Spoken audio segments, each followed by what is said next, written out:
Yep. Need to take attendance or whatever? We do. Jenny Sullivan? Here. Mike Wild? Here. Matt Simpson? Here. Joe LaFura? Here. Tomorrow. Can I have an approval for the October 2017? I wasn't here. So I can't remember. I'll move it. Can I second that even though I wasn't a member? Yeah, as long as you read it. Sure.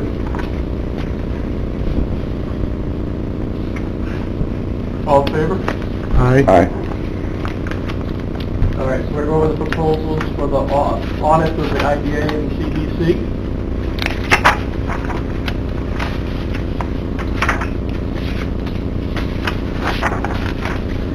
Everybody's got this page, new page, new... Yep.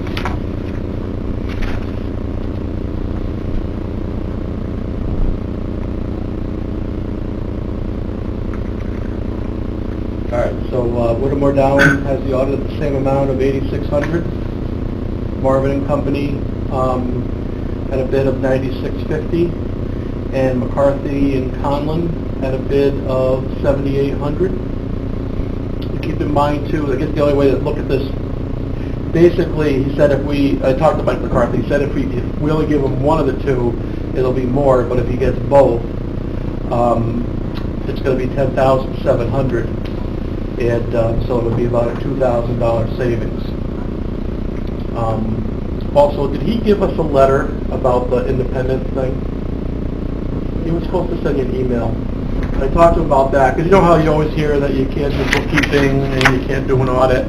But he said the type of work that he'll be doing is not anything that requires decision-making on his part or voting or anything, so he feels like he's independent regardless, and he's been doing the same thing for Glens Falls. And so that's something to think about. For the Glens Falls IDA? IDA and something else too, right? There's two of them that he's doing. I wish he had. He was supposed to email you like a little letter. He did not send me that letter, he only sent me the breakdown. Yeah, because that was the question everybody had, but you know, that's kind of a gray area.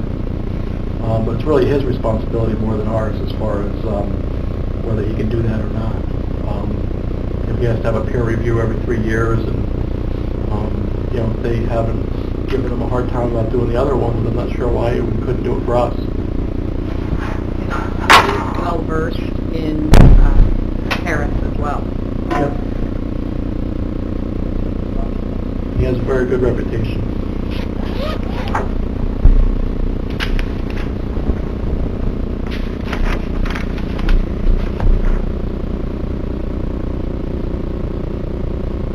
Do you have any advice on the independents? I don't.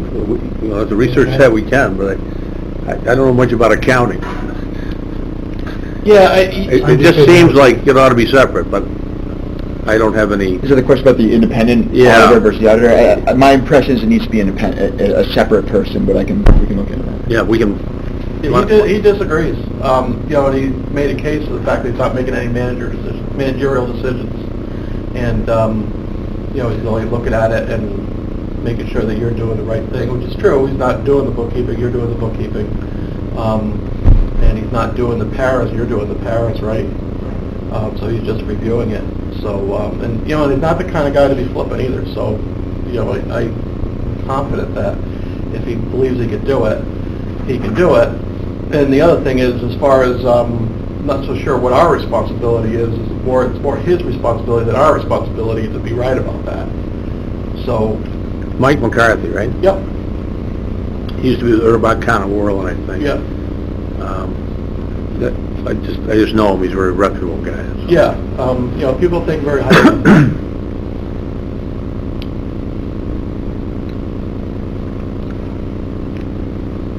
Do you have something to say? I mean, he's the chair. He's chairing the committee. So. No, go ahead. I would concur that I had concerns about the same person doing both the accounting and the audit. And I certainly wouldn't, I'm not voting today anyhow, but when I do vote, I certainly don't have an issue with that. Furthermore, from what he's saying about he thinks it's okay, to me, I would disqualify him from the auditing role in either of these, because I don't believe that's a very good statement, and I would not disqualify him from doing the accounting portion.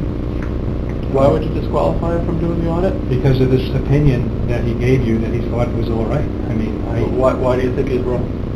I If he's already doing it for someone else. First of all, he said that he would provide a written statement to that effect, which he has not done. And I find that to be Well, it's very last minute though questionable. too, so he might not have. And so we don't have that in front of us. And second of all, I think, I'm not an auditor either, but just as, it just seems wrong to me, like it seems wrong to other people, that you would have the auditor and the accountant being one and the same. I've looked at enough of these things to see the disclaimers that are all over the audits and the financial statements, particularly the financial statements. Financial statements, if you actually read those disclaimers, they mean nothing. The audits seem to mean something, but one of the things and one of the reasons why they mean something is there's some independence. So, the audit standpoint, I think it's an important piece, and I would not be taking his view on it. I would be taking our view on it, because when it really comes down to it, it's not his problem, it's our problem. I mean, we are the IDA. So. Just a thought. I did spend some time in my career at KPMG as a big auditing firm, even though I was in the management consulting side. But one of the things I took away from that was a pretty strong adherence to ethics and the rules of the road, so to speak.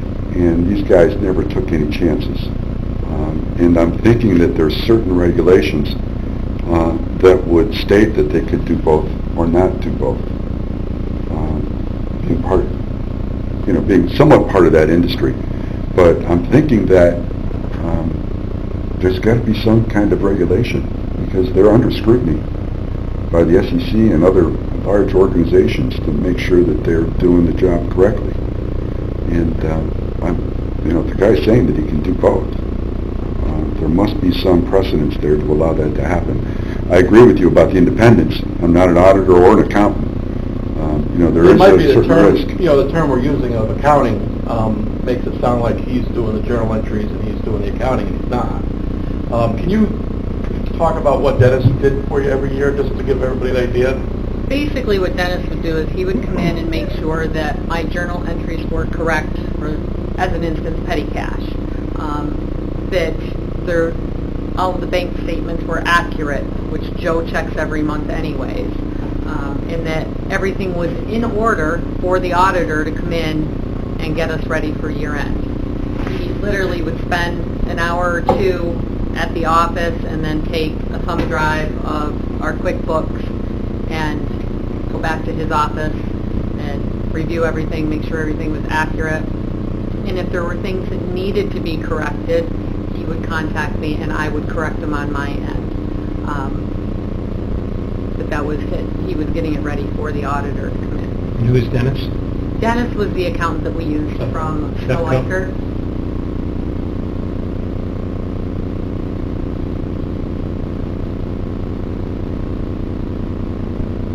So up until now, they have been separate. Good. There hasn't really been anybody that suggested otherwise. Didn't Dennis used to do the audit? Bob, do you remember?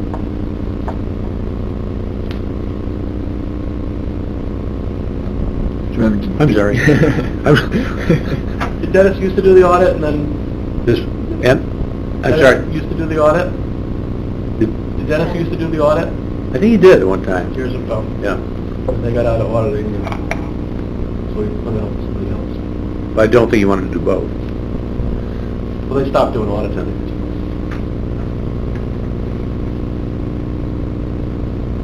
I would think there would be an issue if he was actually doing the journal entries, but since he's on the outside, auditing what we're doing. I've seen situations where you've gotten in trouble where you're actually doing the bookkeeping, where you're inputting the disbursements, you're deciding where it gets categorized, and you're making the monthly adjusting journal entries and preparing the financial statements. And so that's a definite no-no if you're also doing the audit. So I think he's right. I think maybe if we like his proposal, we should maybe pass it and then have him come and discuss that with us so we can get comfortable with it. And then if we're not comfortable with it, we don't hire a proposal.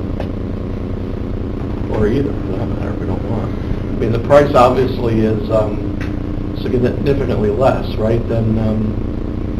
It's about $4,000 or something Yeah. like that, might quick look. So I think it's important that we, if that's the way we want to go, that maybe he comes and meets with the board or the executive committee or whatever's our next meeting, just to discuss that. We could also get input from Dennis to see how he feels on it. But from talking to him, I'm not so sure it's wrong, based on what they do.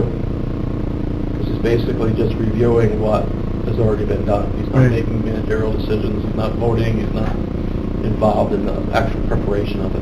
Yeah, I think that's key, the decision-making. He's not part of any of the Decision-making is the decision-making. proper word, probably. Any direction whatsoever on any financial Yeah. transaction. So he's not doing the presentation of the financials either, Joe? No, because the financials really come out of Okay. QuickBooks, and then the auditor does what they do with it. And that's kind of the misnomer, because every audit that I do, the client, unless you're dealing with big, when you were at, was it, KPMG. you used to do what, Speed Work or something? Yeah. When you're dealing with those kind of clients, they prepare their own financial statements and then you audit them. Now, in the reality that I live in, I do a lot of nonprofit audits. Nobody has the accounting personnel at these places to do their own financial statements. You always have to do that. And that's just the way it is. You audit their trial balance and then you put together the financial statements. So, that's reality.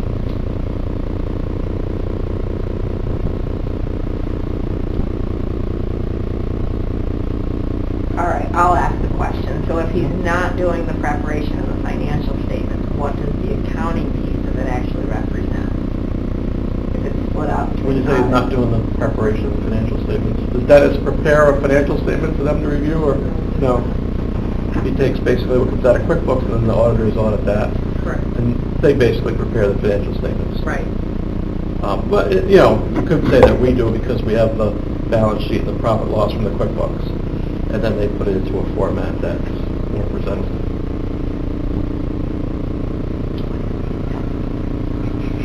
I mean, to me, so I understand, the accounting to me is preparing the financial statements, the statement of condition and I've asked that myself. I didn't understand what the difference I personally felt that what was being done is that we were just tidying things up to hand to the auditor to have their time frame lessened. Now I've only gone through this one time since I've been since I was hired, so I'm not exactly sure. I can't give you any more information than what I have to it, but I do know that one of the things that Dennis did with me was journal entries, because I didn't know that I needed to do those with the petty cash. We don't have a big petty cash expenditure, so, and if I have an issue with, I put a check in and I assigned it to the wrong account, that then he picks that up and I correct that. But I'm the one that makes any additions, corrections, deletions. So I'm curious, we have another audit going on, right? For the IDA? Peer review. ABO, It's not at all. right? But It's a review. I wonder what the ABO would say about this. Can we just get it quick? Maybe we get the answer resolved pretty quickly. The ABO says this is fine, or they don't like it. Just a thought. They're the ones we're most He's the worried chair. about, right? He's the They're chair. the ones we're most worried He's the about, chair. right? I don't know what they, because they're also, they're used to dealing with bigger IDAs that probably have a treasurer that does all this stuff. So they probably most places probably only have an auditor. the bigger ideas, I would imagine, right? Well, is that something we could ask? Yeah, sure it could. Travis, what do you think? Is it worth $4,000 or 30% more just to make sure we have the independence? It's a big number, and I'm not terribly concerned that there's anything that, is going into these numbers that's going to be funny, or looking at, be more concerned about loans and things like that that are involved. I just don't like the idea, to say it again, I don't like the idea of the same person doing both pieces of this. And whether or not there's any, legal basis to that, I can't tell you. It would be nice if I had, if he had said, here's the thing that you had requested. Clearly says here, and we can do it. The fact that the Lynn's Falls IDA is doing it, it's like, well, Jimmy did it, why can't I do it? Well, no, that's why I was thinking about the ABO, because they might have an opinion on this. I Right. just sent the ABO an email, see if he responds to it. I make a motion. But he's not going to understand, I need to talk to him. He's not going to understand what that means. If you say accounting, it sounds like they're doing the accounting, and that would definitely be no. So can we put off this? Is there urgency on this decision? I don't We need think to do so. it now? No, I think we could put it off for a month and meet again next month and have more answers, and then if we decide, you want me to bring him to the meeting? If you just had something in writing, I'd feel comfortable about that. Okay. Because, it's not like he's somebody who I don't take serious, so like when he says, I can do this, there's no reason not to. But I don't take that lightly. I mean, because he has a very good reputation, I don't think he'd do it. He's got a peer review every 3 years, and he's passed that, and they would look at stuff like that when they do a peer review. So, that's one of their big things. I'm just looking at it from our standpoint, and if there was any question, we could say, well, look, we have this document, this is what it says. He lied to us, and that's the reason we did it. Right. Okay? At least it gets, And the other thing to remember is that it's really his it's more his responsibility, as far as us being the user, whether he's not, he kind of, if he screws up on the independence part, I don't think has a big effect on us at all. No, it just goes against him. Yeah, it goes against him, not I us. would think. So it's not like we would get in trouble, he would get in trouble. But I don't think he would do that if he didn't feel comfortable. But the question So is, I think we need to get him here or get a letter. get a letter, and Yeah. if you could get that out before the meeting, that would be great. Hmm? Send him an email. He's going away, Mike, he's going away on vacation, so I wanted to get it All right. before he took off. Yeah. Could have actually sent it, sometimes just don't get it too, so. But I think that's a good idea, I think we should wait a month, and we'll do some more research on this and get comfortable with it.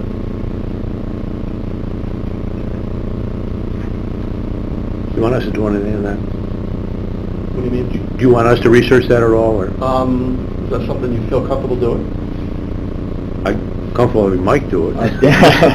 I'm trying to find, if it's a quick answer, I'm trying to find it right now. It's General Municipal Law, Section 859 is where the independent auditor language is found. So I shouldn't be too hard to find out what that means in application. Let me get information first, and then I'll send it over to you. Sure thing. Okay? Yeah. Make sure you leave your card with me. Sure. Maybe we can get Dennis to give us what he actually does, too. And I do know that when the proposals were sent out, the scope of work was taken from the letter that Dennis had provided last year, what his scope of work was. Okay. So that was part of that proposal. Get me another copy of that, too. All right, so we're gonna put off 2 and 3.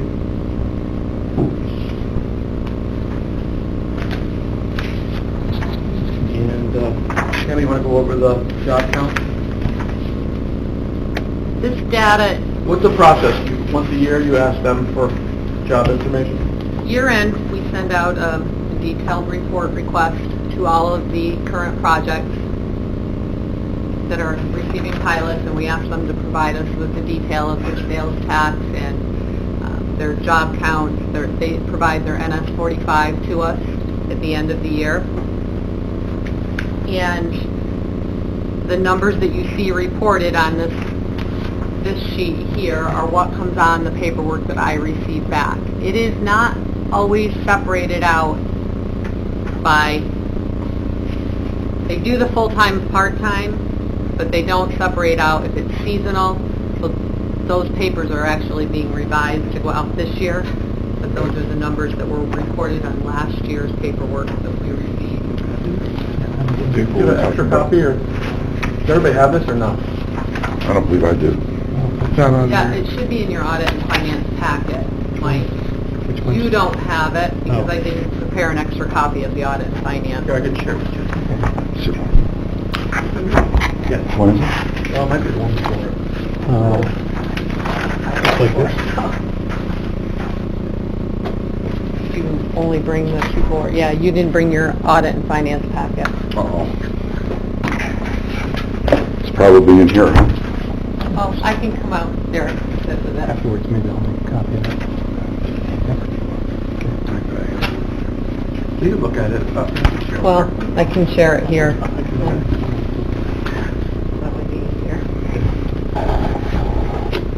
Okay, so it's broken down all the way from year 2011 through 2017, and it shows one that will stand out to you, aviation hospitality. Their application said 27 jobs, and there were 0 reported. They were still under construction last year.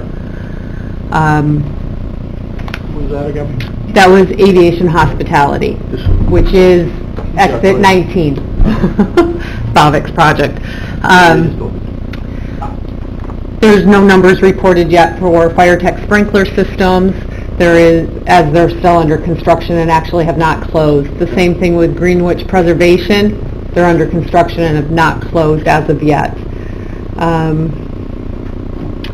Mohawk Industrial Works closed in November, and they didn't have any employees on at that point in time. They had just closed. What about, what's Hudson Falls Park Properties? Is that, HF Park Properties, that's the 123, 24 Main, 134. they want to put the bank? Yes. Yes. Yes. How's he coming up with that job number? That is all of the tenants included. there? Yes. Okay. 'Cause I know he has a big, healthcare thing up on the second floor. I see a lot of people go to that. And then there was, ICC4 West Bay. yes, that, We need another column that says exactly what it is instead of the Bay. that's the Cambridge, The senior housing project, I believe, in Cambridge. The Cambridge Hotel? Yes. Okay. So that's done really well too.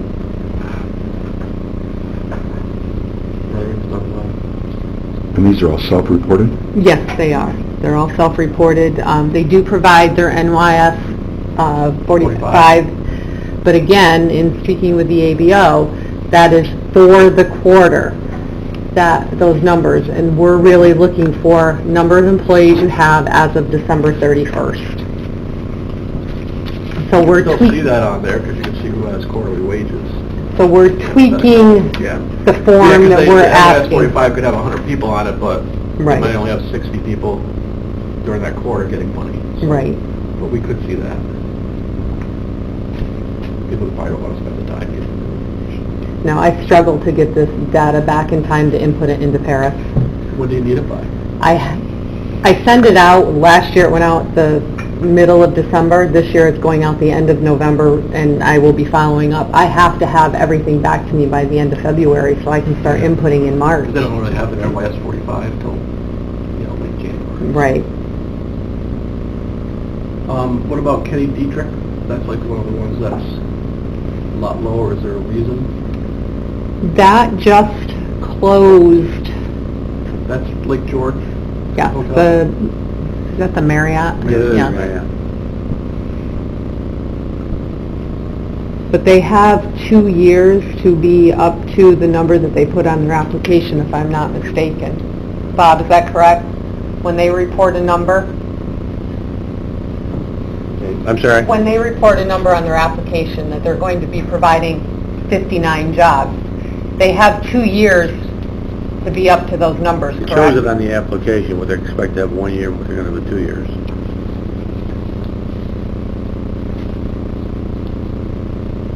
I'm surprised where So if we have full-time jobs for the application, and we have someone that goes down, like the Glen at rise Hines, of the goal.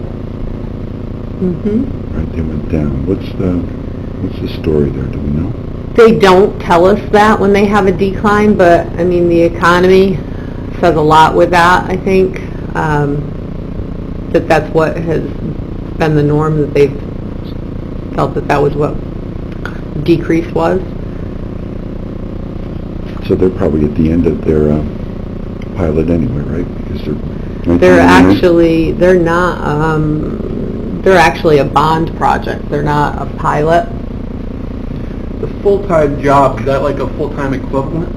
Or is Yeah. that so basically if you have like 2 part-time employees, they'll add up to 1, you know what I mean, where it's 20 hours a week? Right.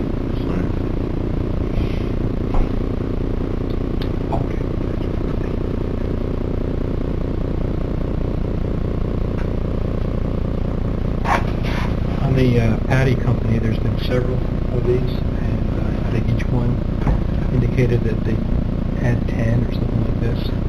So, is that your...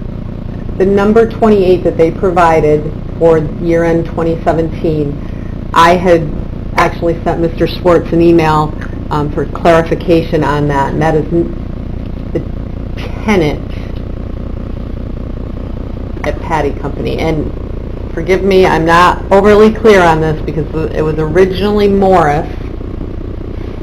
They sold their interest to Patty Company, and Morris is the tenant of Patty, and that's the number of employees for Morris. Same owner, right? Yes. You're saying it's been more than 1. So how many jobs will they promise each time, or we kind of... That was not, we've never received an application for each one of those expansions. We did a resolution, but there was not a separate application and cost-benefit analysis done for each one of those expansions of Patty. Morris.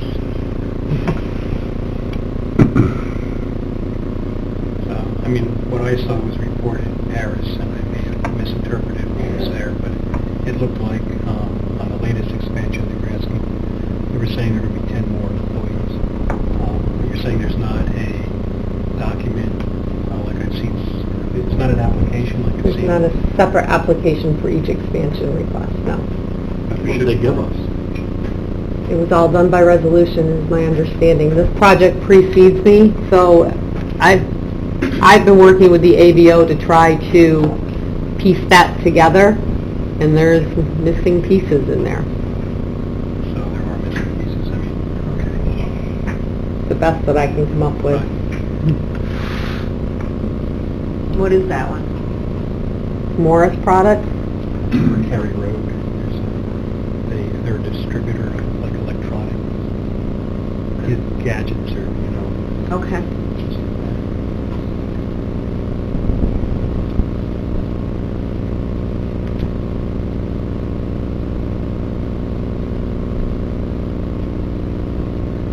Prospect Schools, it's more that they've restructured since then, right? And Yes. changed ownership, and I think are owned out of Albany.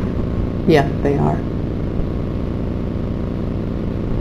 What's our responsibility when something like that, you know, it's only a couple that are really low. Do we have a responsibility, Bob, to like do anything about that, or? We have a recapture provision. You have to look at it, decide whether they're default enough. You can go after the tax benefits they've received. They haven't lived up to their expectations. You have quite a bit of flexibility in decision-making in that regard. So if somebody's under a certain percentage, whether it's 20% or maybe that's something we should review. Not that we would go do that, but maybe we should at least review it and discuss it and get feedback from them as to what's going on. That's hard when it's, you know, 15 years ago. Which one is 15? Prospect Schools. I know though, it's all changed since then, as far as, I know a little bit about it, so I'm not sure. Are they still receiving benefits? Bonds, so bonds probably still. The bond is still being paid on.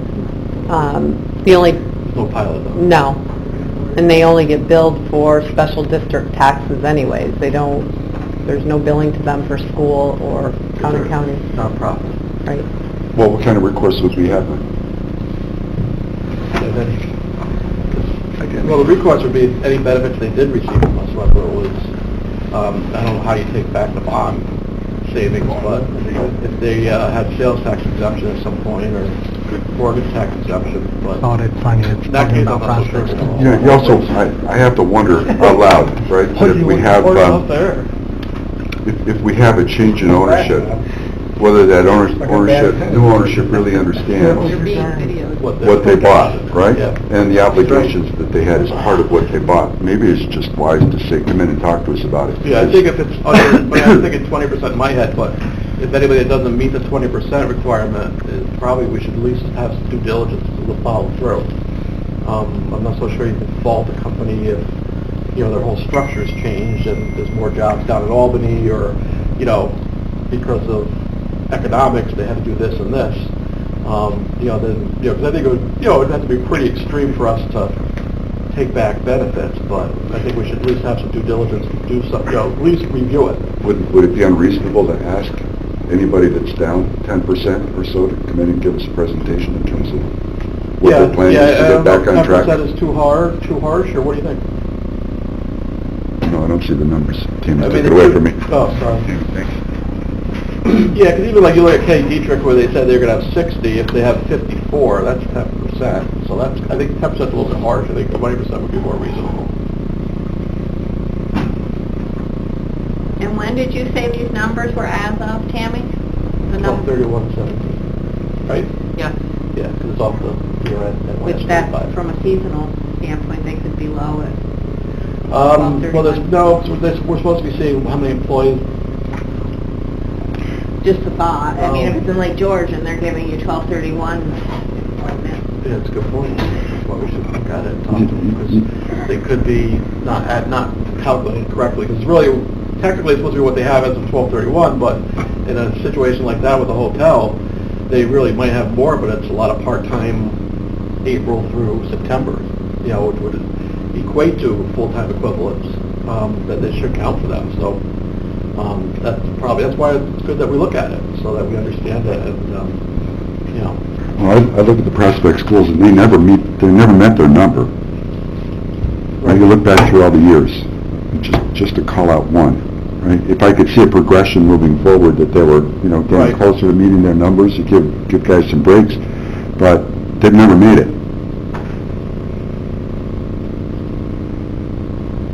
But they only did bonding, I'm not so sure. But what recourse would we have if they only did bonds? They had low interest, basically just low interest financing, right? Yes. Tax exempt financing. So there was some benefit there. Oh, I know, but I mean, Nothing that we could recapture. Nothing. Okay. doesn't mean we shouldn't look at it though and understand why. We probably should have looked at it 10 years ago. I think that's, and then there's a couple that are current now that maybe we should be looking at. Yeah. For instance, the Kenny Dietrich one coming in. Okay, Dietrich one, I think it might be a calculation issue. Could be. And that's what they can tell. You see any other ones that?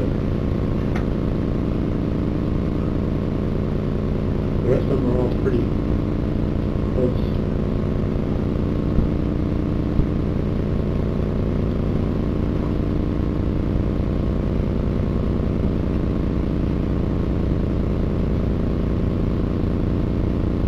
I think that's the only one, really. So again, these are just December 31st numbers? They aren't like the average over the year? That's the theory of what it's supposed to be, but with Kenny Dietrich, that's not the right, I think it's not the right way to calculate it, because they probably have employees, part-time employees, for a lot for the summer, that would add up to full-time equivalents. That's just the nature of their business, so. Keep in mind, of course, the projected is what they're hoping to do too, so it's not always, you know, perfect world. I think it's pretty well defined. I looked at it the other day and they were saying if it's over 35 hours a week, it's full-time. And they said you can take your part-times and put them together to get 40 hours. Every time you get 40 hours, you have another So full-time. maybe, Tammy, could you request from them for 2017, how many, each employee they had during the year and how many hours that employee worked? Because then we should be able to calculate the full-time equivalent of that. Add up all the hours, divide by 2,080, then give you full-time equivalent. That was on Kenny Dietrich? Yeah, just see what, because I don't know if they're calculating it correctly. Divide by 2,080, divide by 35 times, whatever it is, instead of 40 times. The full-time equivalency is 35 plus. Oh, okay. It needs to be a 35 factor versus a 40 factor. 35 times 52. Got that calculated in your head yet? No, I wasn't trying. Too late. In the morning I could do that, not in the afternoon. 20 years ago I could do it in my desk, but not today.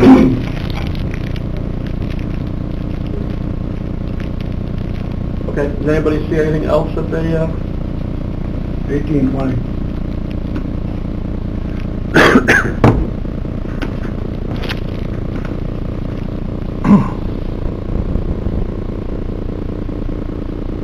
yes, what about SUNY Adirondack? I see that at the bottom.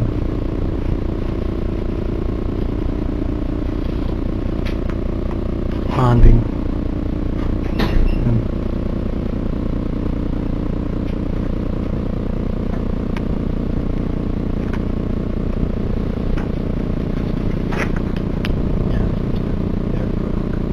Yeah. So we should probably just talk to them too. See, just ask them if they can explain why or how they're coming up with the 8 as opposed to, they had said 24. And I would imagine that those 24 were a component of us offering the bond. Maybe we should start making sure that people understand that that's got to be a pretty, we need to be realistic with our number. Yeah, 'cause right? we might have had a different opinion. And I don't know if we can get some recourse to get it back in the future. Is there any way to structure an offering like that so that some of it is recapturable? What would you recapture? Make them pay more interest? Make them pay more. Yeah, make them pay more interest. And that goes to who? Yeah, but legally I don't know if we have a... Can't come to us? Well, in the bond, right? That doesn't come to us. No, because we're not doing a bond. We just give them The money doesn't come from us. The bank loans the money Yeah. at a low interest rate because it's tax exempt. So the bank is getting, less interest, but it's tax exempt. Yeah, the game would be not in trying to recapture so much as showing the next guy that we are going to be That we're looking at it. Yeah. It probably spend a little more time talking to each new applicant too about how they're coming up with their number, to make sure that it's realistic. And I'm sure that a lot of them are just putting numbers in, but You're talking about SUNY Adirondack, though? huh? You're talking about SUNY Adirondack? Yeah, That was a whole dormitory thing. right. It's what the counties wanted. It Well, I know that, but It wasn't it- about employment. It's about having dormitories on campus. It's a little different than a Yeah. business coming in. Right. There was no promise of jobs in the bond for Sony at all, was it? Yeah, 24. And they're at 7 or 8 or 6 or whatever So it we is. can certainly do due diligence by asking them the question. You had said you're going to have 24 jobs, why are you reporting 8? Explain what changed from the application.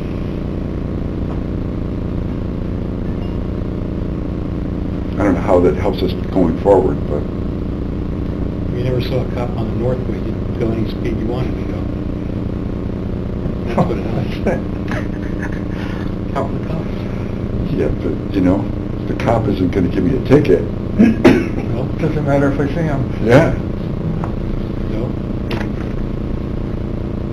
At least the threat is that you might get a ticket. Every time I see a cop, I say, I know. We just have.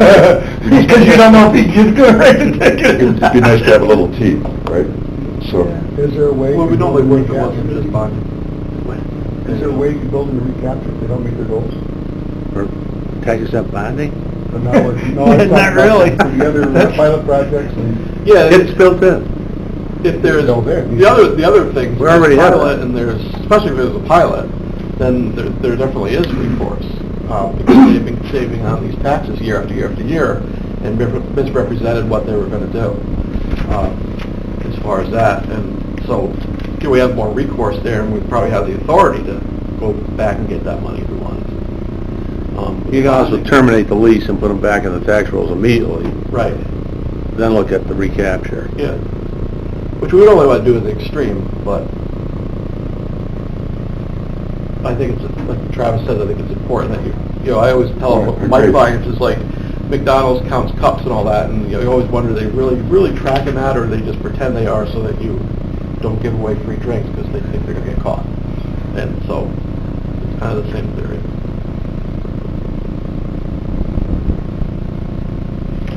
So if you could just help me understand the bonding process, right? So this is a tax-exempt bond? Yeah, they have a right to sell tax-exempt bonds at a lower rate than you would, obviously, that weren't tax-exempt. So we give them the right to do that, but we don't have anything to do with the bonding. They have a bank that's lined up to do that with them. So who would normally get the tax on that? The counties? There's no tax. It's The just tax-exempt bonds. They're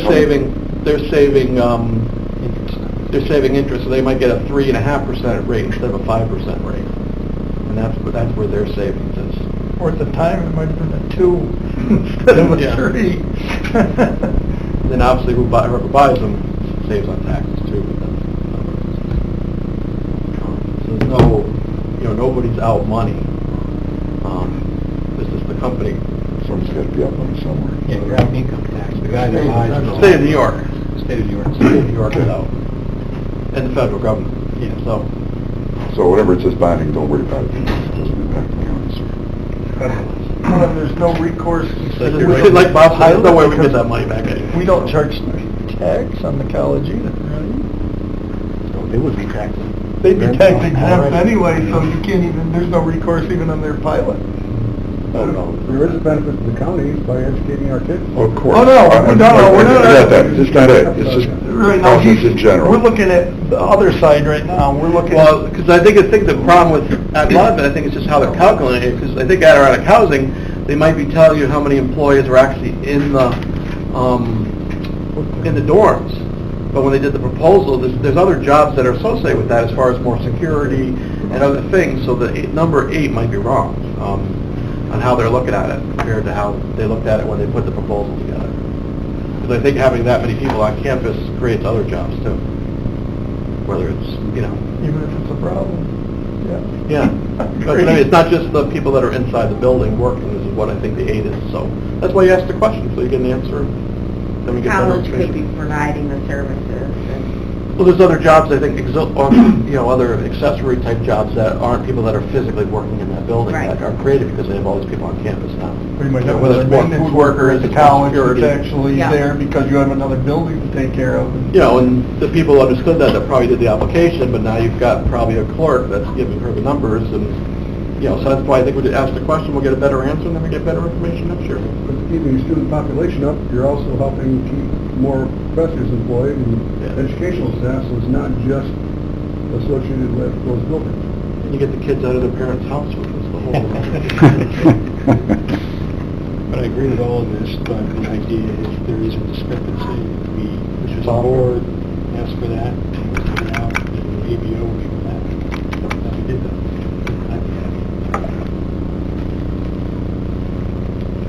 Okay, so I think so you're gonna just check with Adirondack Housing, and we're gonna ask for more specific information from Kenny Dietrich, which I think we need like all their employees for 2017, and we don't need like name, they don't give us any personal information, but the hours each person worked, so that we can calculate full-time equivalent by 35 hours per week. Almost it's already in there. Anywhere. If it's already in there, maybe the full... Yeah, well, I'd be disappointed. Yeah, it might be in there. Can we just look at, 16 also, since they reported 16, just for curiosity's Just sake? for comparison, it'd be nice. Yeah. Can we do that also, Tammy? Thank you. Yeah, 16 would be hard. No, let's not, because they didn't open until the middle of 16. It'll take a lot of summer. There's no, 16 is not really relevant because they weren't at full speed until halfway through the year. And I remember them talking, they couldn't even take like spring and some summer reservations early. So So I think 16 really wouldn't be a good, have them put the time into it.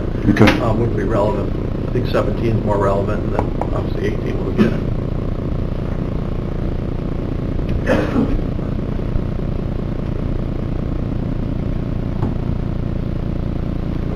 I think, This is the audit and finance meeting. It's going a little longer. I'm than surprised, look at like Rand Entertainment, I think we have the exact opposite where, do they really have 47 full-time equivalents, or do they just have 47 employees? So, I guess we have to look at that harder. Should we dig in that one also? No, because they're over, so I don't think we need to. All right, that's it. Anybody have anything else they want to add before we close the committee meeting? For a motion to adjourn? Second? All right, there we go.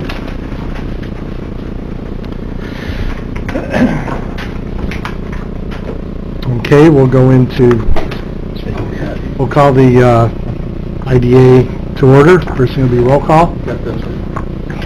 Dave O'Brien, Here. Joe LaFura, Here. Craig Leggett, Here. Bruce Ferguson, Jenny Sullivan, Here. Nick Caimano, Here. Mike Wild, Here. Matt Simpson. Here. Okay, we've established a quorum. Is this the regular meeting? Yes. Are we allowed to start early? No, it started at 3:30. Oh, that's right. Starts ahead of time. You're late.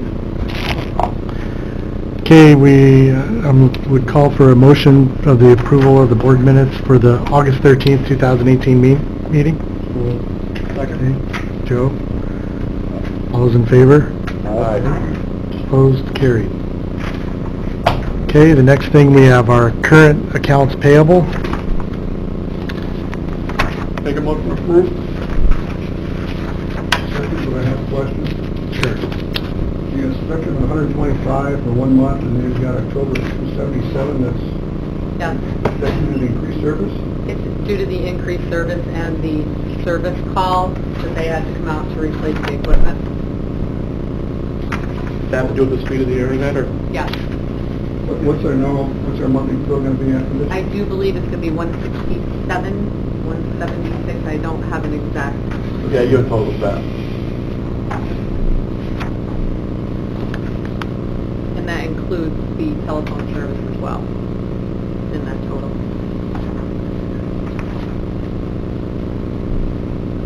Any further questions? Before I call the question?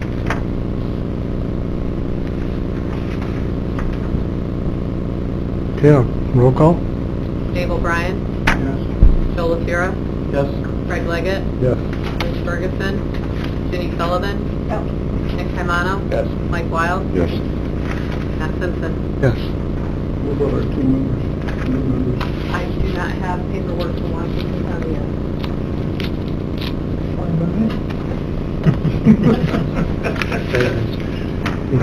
Yeah. Really. Right, that was all. No, that's just. Okay, our pilots that have been received and made are, there's a list there. Also in your packets.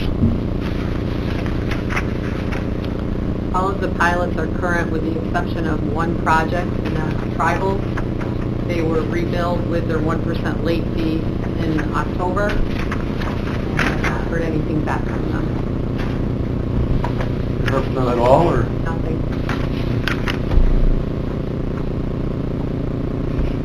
That's something that you should call them? What do we normally do with that? The normal process Debbie had done with it is she would send the one bill out, email them, and I'm getting no communication back from Mr. Allen at all. So it's just the late fee, or? It's the entire amount, the late fee, the entire tax amount. When is that due? It was due September 30th. Originally? Yeah. With the late fee, what to do? It would have to be paid by October 30th, otherwise it'll be another 1% late fee added on. Again, not our problem, though, right? Like, it's just a matter, like, if it doesn't get paid, we're not responsible. They are. For tax. Yeah, for the We would tax. have to go after them for it, but it is ultimately still through the IDA for the project.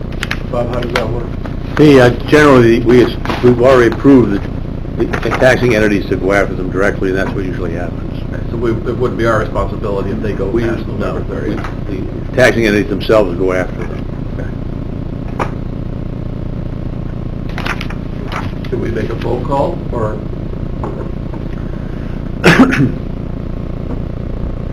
It's up to you. I can call them and find out. Yeah, I would say maybe just before next month's executive meeting. Wait a few weeks, see if he comes in, wait till after October 31st, and then if you have to bill him again, at least put a couple calls in, see if you can get an answer. And that bill certified as well.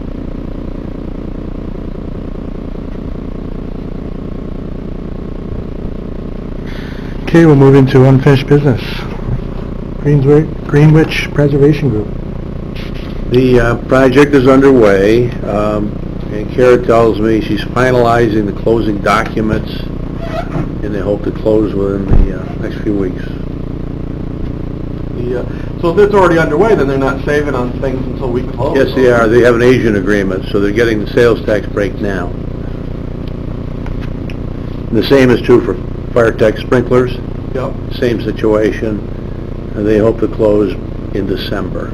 So what happens, what does an agent agreement mean, like something we... They're our agent, so they can go out and buy materials for construction and not pay sales tax on it. It's one of the three benefits that they buy. What happens if it doesn't close? I'm just talking like Greenwich, they've been so hard to... Yeah, well, if it doesn't, then we'd tell the state, and the state would go after the sales tax that they didn't pay.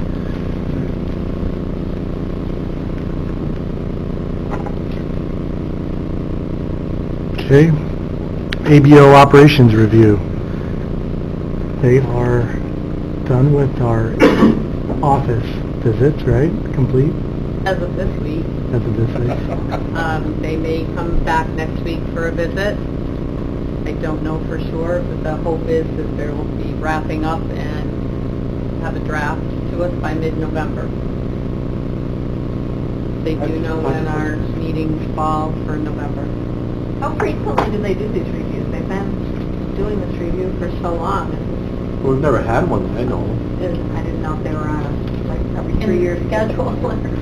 All indications from them, this is not very long, the amount of time that they've been there.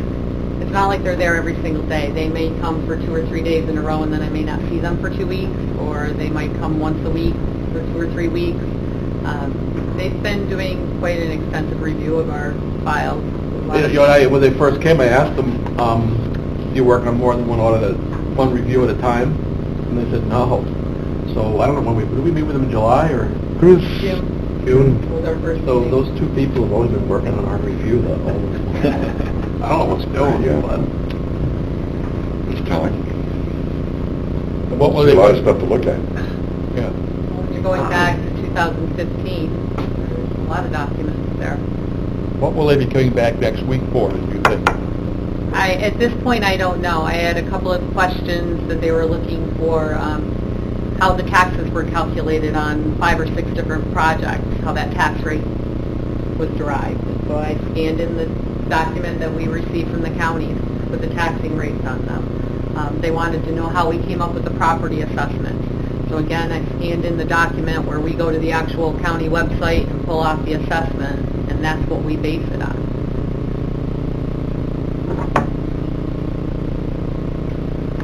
When I first came in, you were discussing cases that hadn't lived up to what we were hoping for. Is that something they, why were we talking about that? Those were job count numbers that we were reviewing as part of the audit finance. Nothing to do with any of No. Are they contacting the client or our former? The projects, I have no idea if they are or not. Maybe that's what they... I do know that they have pulled a lot of documents and copied and scanned and asked processes of how things are handled. When an application comes in, what is that process? How's the cost-benefit analysis calculated? How we calculate the numbers year-end. And in some of our conversations that we've had about the year-end job numbers, are actually tweaking those forms so we get better, more accurate data from the project, because they don't understand the paperwork that's sent to them. We barely understand what it is, and we need to be able to clarify to them what it is that we're looking for, so. Yeah, and you're always worried, it's kind of like when you receive like a government census form that you have to fill out because you know they're going to bug you until you fill it out, but how much time and effort do you really spend filling it out? You just want to give them answers so they go away. When they are finished, will they send us a report and then come in and discuss it with us? My understanding is they will send a draft report to myself and to Matt. Their recommendation is that Matt then shares that with the executive committee initially, and then it would be the executive committee's decision to pull the board together. They did recommend that each and every executive committee member read the document separately before they convene together, and then the board would be provided with that copy as well, read it, convene, and then I do believe the process then is that council reviews it, and then everyone would meet with the ABO review team. Like the end of the year? You know, they had promised me that they would meet with us before that, and when they were done with their review. Well, they have an exit, right? They had told us that they would meet with us before they actually drafted the draft document, but I do not believe that that is the process that they're going to follow. From information that they've shared with Matt and myself, that they're going to prepare the draft for our review and comment, and then it will go back to them before it's finalized. Bob, have you met with them? Twice. What kind of questions have they asked? I asked them some questions that they didn't have the answers to. They wondered why you did Glens Falls labels, for instance, an installment sale. He sold that lot, so we got that file out and explained to him what the thinking was and why he did it that way. They had a question on Morris Products, getting approval for the extension of the additional sales tax break, and there were resolutions for that they hadn't seen. A lot of questions on filing with the tax department that Mike and Kara answered, you know, forms have to be filed. Definitely, just basically things that Tammy didn't have the answer to. And we seem to have the answer for them. Mike not live as well. We had 2 hours at one time, to get back for another hour a week later with some more questions. We're just sweating down the hill of spotlight. So, you know, we think we answered all the questions, but they're gonna point out a lot of things we aren't doing right, and tell us what we should be doing right. So. Yeah, it sounds pretty standard. I mean, when we do the regular audits at the county, they come in, they pull everything apart, they go through and make sure what you do lines up with the policies you made and that you followed your own policy. And here, I assume it's the same type thing. Did everyone get treated the same under what your policies were? Did anybody get something different? And it sounds along those lines, just hearing what you guys are saying. They didn't like the fact that the members did not get a copy of the applications. I don't think Debbie handed out the application to everybody. And there was a question whether everybody got the cost-benefit analysis before they voted. So the things like that, procedural things that... So that's in our policy that everybody gets that, and that didn't happen? I don't know. It wasn't in our policy. We didn't have a policy on it. It just wasn't done. And they're saying we should do that. There's somewhere there's a rule that you're supposed to do that. Well, it's their recommendation. They're recommending, they have best policies. They have policies the way they feel agencies should, the best possible way they should function. And so they're going to see where we measured up and where we didn't. I still think we should push for a meeting prior to the draft, or if they won't do that, when they bring the draft, they should meet us. And this is all a game. It's like how the IRS plays it, where, you know, they'll come out for 3 days and do their thing, and then they'll go back and they'll hit you with a penalty. I mean, it's different, but you never have a chance. So, you know, good luck arguing with them once they've already locked it in. You know, you don't really get any say. You know, I'd much prefer, like when they do a sales tax audit, they give a proposed finding, and then you're kind of allowed to fight it before that auditor actually hands it in.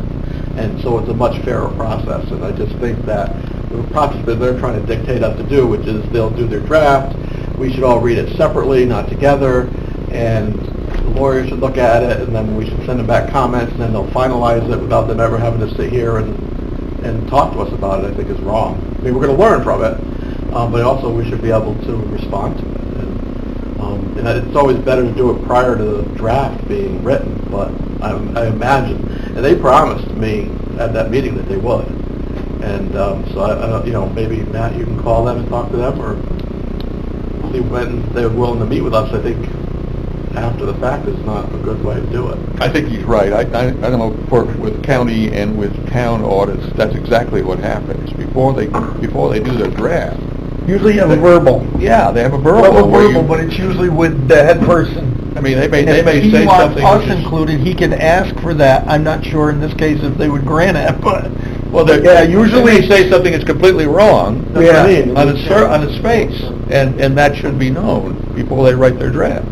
And I think, and I may be wrong in this, but they may consider that they've had their verbal, because they did meet with the executive committee. But they didn't meet with everybody. And they met with Yeah, but they council. never discussed anything they found. right, You know, well, the verbal should come at the end. It should come Yeah. at the end. They should meet with Matt. And the problem with the draft is they call it a draft, but if it's a draft, it's already gone to their boss. It's done. If it's going to their boss, it's like pulling teeth to get them to change it. That's why I prefer the sales tax audit, because it's only the auditor that's kind of come up with what his findings are, and so you have a chance to at least discuss it with them to get them to change things, as opposed to like with an IRS audit where they've already locked in the dollar amount that you owe, and good luck getting them to go back on that. Well, let's do this then. I'll just say it for, the board can do whatever they want. Let's say that the board has requested this, that before you come out with your draft, we would like to sit down and at least answer some of the questions that may not even be questions, but they don't know that. We can do that. We'll reach out to them. That'd be great. It probably should be better for you than Yeah. Tim. Normally, the state auditors will make sure they meet with a group of people that does not constitute a quorum. That's right. Because if there's a quorum of executive board, or there's a quorum of the board of directors, then that's public information. That's right. They have to release the information, so we don't know how they're gonna do it, but Matt will contact them, find out what their plans are and why they're the plans, and go from there. So if we do have a meeting with them that's not public, you can find that information and prepare it from that point on. I can remember when there was one of the people in the Glens Falls office and said that they were exempt from that, from the preparation. They're exempt, we're not. If you give me information as part of a board, and we have a quorum of that board, then that's public information automatically. They were saying that they were exempt from, They're exempt, we're not. they were allowing the meeting to take place, but it's probably something to straighten them out. Trouble moving around. Well, pass on. I'll reach out to request. them. Thank you. I'll talk to them. Thank you. Okay, the CEO, CFO position. Mr. Griffith has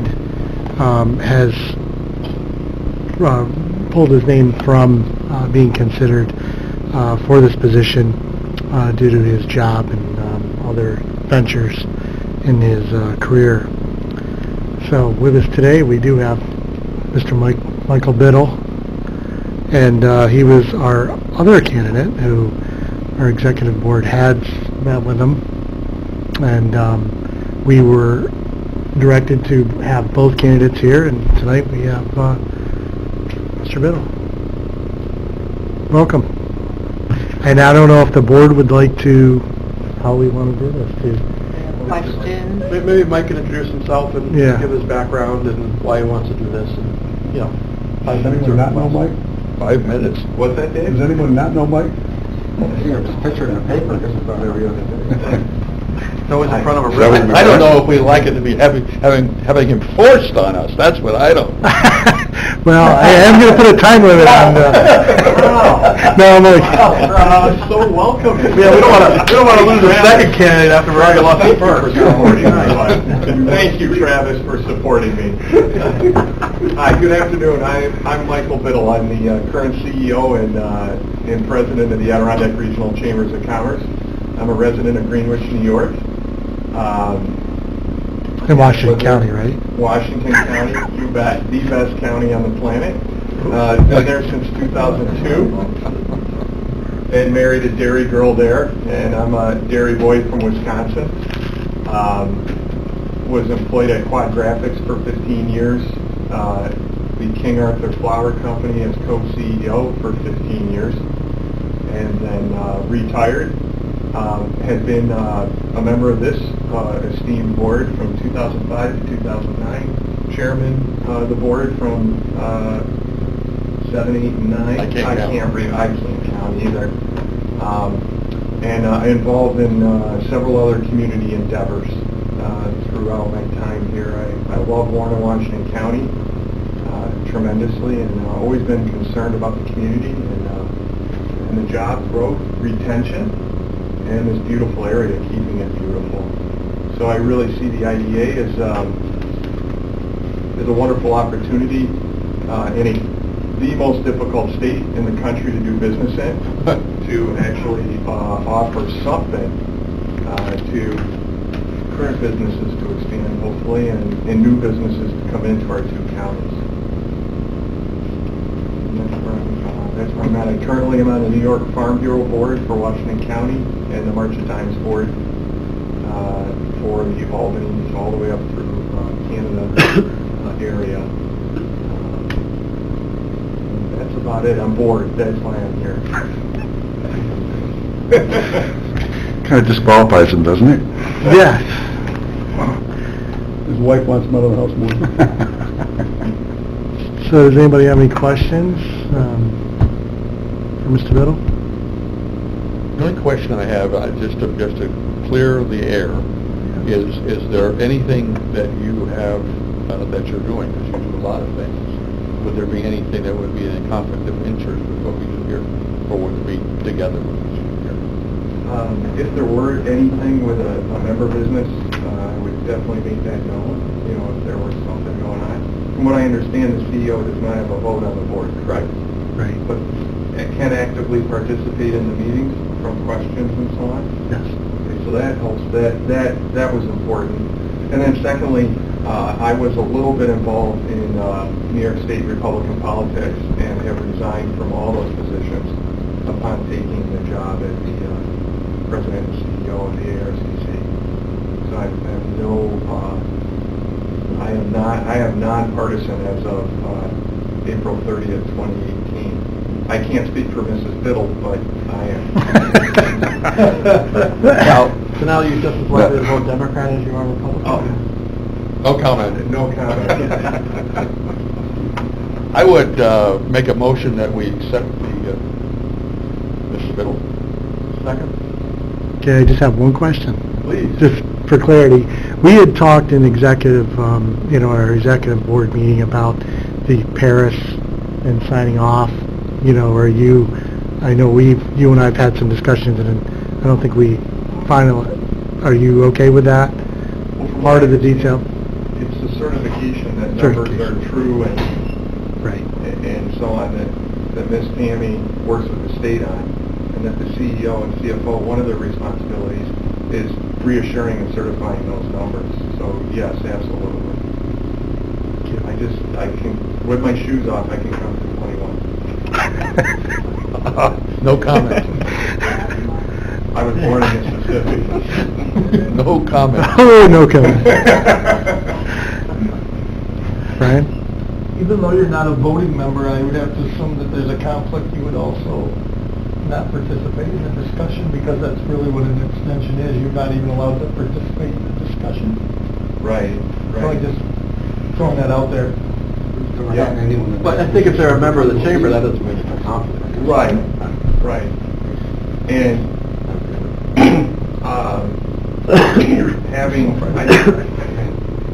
having chaired this esteemed body at one time, I think Mr. Morris can attest to the fact that I always erred on the side of perception further than reality in any conflicts for myself or any member of the board at the time, and that's certainly considered and continued on the Glens Falls Hospital Board and so on, which, yes. And always open to discussion if somebody else feels there's a conflict. Always wide open to that. Mr. Chairman, thanks. Mike, you're experienced with this operation. What about your first 100-day plan? What are you going to do for us in the first 100 days? Well, I'm going to We don't have time. I'm going to stay off of Twitter, number one. He's going to distance himself until that audit is in. I think he's already safe with that. I think I am too, right? Considering it's my first official meeting. That's right. No, seriously, Mike, what do you think you can? What are you going to do for us? I'm new to this, so I don't know. So what's the position going to do? What are you going to help us with? What are you going to solve for us? Well, essentially, it's all the same things that you're here for, except I can't vote, is essentially what it is. The CEO, CFO position, it was mainly put forth by the legislature in New York State and the governor because a few of the IDAs, unfortunately, got a little squirrely. And especially when I was chair of the IDA here, two esteemed counties, one way to the west of us and one to the southeast. Unfortunately, abuse of privileges that were put forth as a state authority. So the CEO, CFO position came out of that. And it really is, the main duties is clarification and certification of pairs. It's to also hopefully have, like you want to do good things and have some input into the community. So I need to get up to speed on some things, and I would suggest that to anybody that's new to this board, with Miss Tammy, with Mr. Simpson, and especially this cat right over here, who has the longest institutional knowledge with Mr. Morris and his team. I know Kara came on board in 08 or 09, because she came on board when I was going off. So it's really a dual catching up. Where are we at? I'm sure that some statutes have changed. One of the things that I'm interested in working with the board on is how do we bring the IDA into the 21st century? Because several of the statutes were formed in the 60s and 70s. Are they still applicable to today? Now, that doesn't mean that we can change those, but we might have some ideas for the legislature that could help our area. The world is a vastly different working place than it was in the 1960s on a lot of fronts. So, do we want to be reactive or do we want to be proactive as a board? That's one of my biggest questions.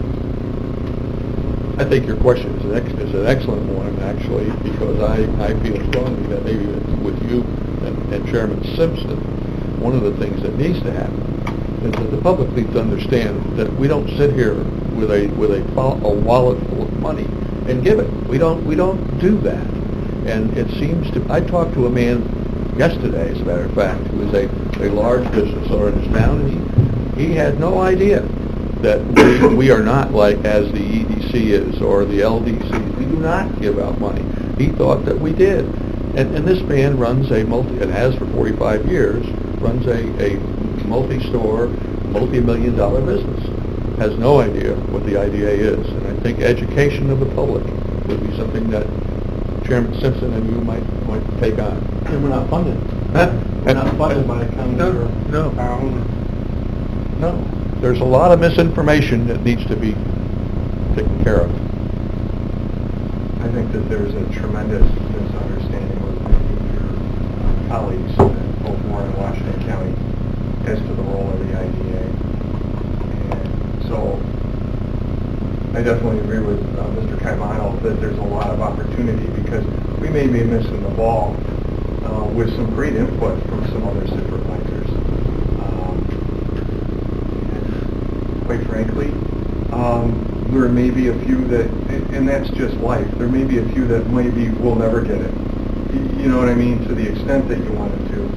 But I think giving it a wonderful try at educating would be great. Okay. Any other discussion before we call the question? Is there a length of term on this? You asked him when to get rid of Filled them? out. Yeah, 15 minutes. No, until we decide. No, you're right. Give that. From my short experience on being a supervisor and Yeah. coming up with appointments, Year to year. there's the... Year to year organizational meeting. Okay. Every February, we would, Yeah. that include this February? Yes. 3 months. Make it, that's 100 days, make it happen. Yeah, here we go. Starter watches. The chain I will have for you is right out the door to Fantastic. chain you in. Thank you so much. We throw away keys around here. Okay, I'll call the question, roll call. Do we want Mike to stay in the room, or? Yeah, I can leave. Sure. Ms. May vote no. See ya.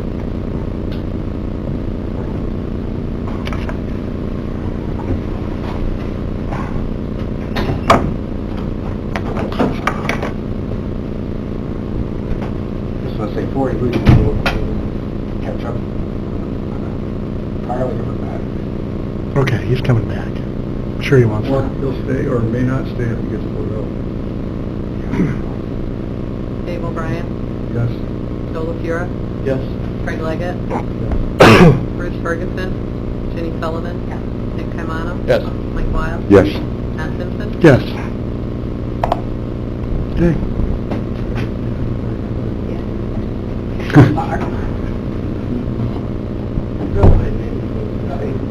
Give him the bad news. You should have said, let's take a walk down the hallway. We're giving the bad news now. We should have ran fast. I have to say, that's, Fine, I was almost there. Before you give me the answer, I gotta disclose something. Go ahead. I'm one of his 3,488 twin brothers. Yes, you are. Twitter follow. It was very tough. We finally got, after a couple of votes, but it was unanimous. So, Little arm twisting. Little arm twisting. It was that lifetime membership that brought it over the edge. Supervisor Leggett, I appreciate you much. I'm sure that Supervisor O'Brien had plenty of negative things to say, but there was not enough time to go in depth, so that was good.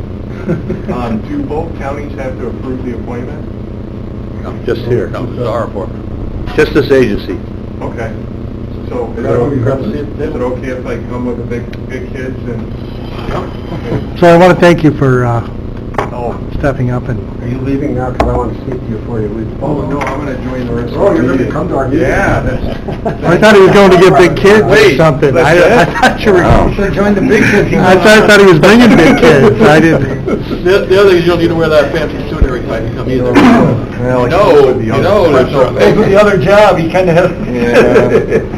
You know, there's no Mike pay should for pay this. to dress like that. You don't get paid to dress like We're that. going to Washington County. I have a question for everybody, and I didn't have a chance. Is everybody qualified to milk a cow? Because when we go to Washington County... I am. They have machines for that, don't they? They have robots Yeah, right now. here. They have Yeah. robots now. You don't need, you can just punch it in the computer and it happens. Well, thank you, everybody. I really appreciate it. And while most of you know I don't take myself seriously, Ms. Sullivan knows this, I certainly do take any endeavor that I take very seriously. So thank you very much for your confidence. Good luck. Thank you. Thanks for doing it. Yeah, thanks for... By the way, were you there that day at Washington County when I milked the cow when I was running against Sweeney? That would be... I didn't do it, it didn't work. Okay, we'll move into our park business. General update. Mr. O'Brien. I was hoping I would hear from Jack today, but I didn't. About 2 weeks ago, we approached Don Student at Equistock to discuss the property. Don was out for a couple of weeks with some medical issues, so we finally caught up with them. They discussed the ability for them to look at the wetland areas, which sort of, the wetland areas was looked at, it sort of complicated some of what they wanted to do. But then Jack discussed with them the ability to buy everything that's left there, that's 16, I think it's like 25 to 30 acres altogether. If they would be interested in purchasing the rest of that property. Mr. Student actually said that based on some calculations and how the calculations were done by DEC on emissions, that they would be pretty interested in buying the whole block. So they can either use that for their needs or to subdivide some of it off themselves. Jack was going to go back and talk to them on the 29th. I understand the owners will be in town sometime within the next couple of weeks. And the expectation is that at least I and Jack and our economic development person in Washington County will be invited up to meet them and discuss this with them. So we'll have more information. Since that time, I've also had information. There's a competitive company, but someone who does similar things to them, but doesn't compete with them, is also interested in being up with them. So that is another area of investigation to look at. I think it's something seriously we've got to take a look at, whether we want to sell that piece of property off, that complete piece of property off, versus invest in putting infrastructure in there. If we can sell it off, we won't have the need to build out infrastructure for them. They'll be responsible for all that.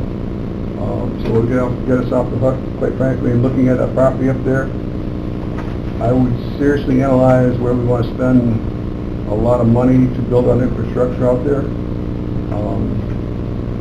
It really is farther out. And if you have Equistock, who has probably 8 or 10 properties, more than that, 10 to 12 properties here, that would line that whole place where they got logs and going back and forth and all the other transportation going back. So it looks halfway decent. We'll get an analysis done once we get the numbers. Yeah, I was kind of intrigued by what he said as far as, why spend all that money trying to market these lots that are imperfect when if we can get Equistock to buy most of it and then go find property that is shovel-ready, that's much more marketable somewhere, that might make better use of our money. I think it's a good idea. And right now, we pay a usage tax to down to Kingsbury, and each one of those lots is created. We do away with that. Yeah, we pay $50 a lot. Administrator for the sewer district. And one of the problems that would happen was because when they set up that Warren County, the Washington County Sewer District number 1, which is the old phase 1.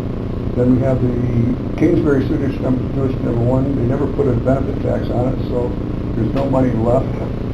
Never any money built up. It was best back in maintenance and build out sewer issues.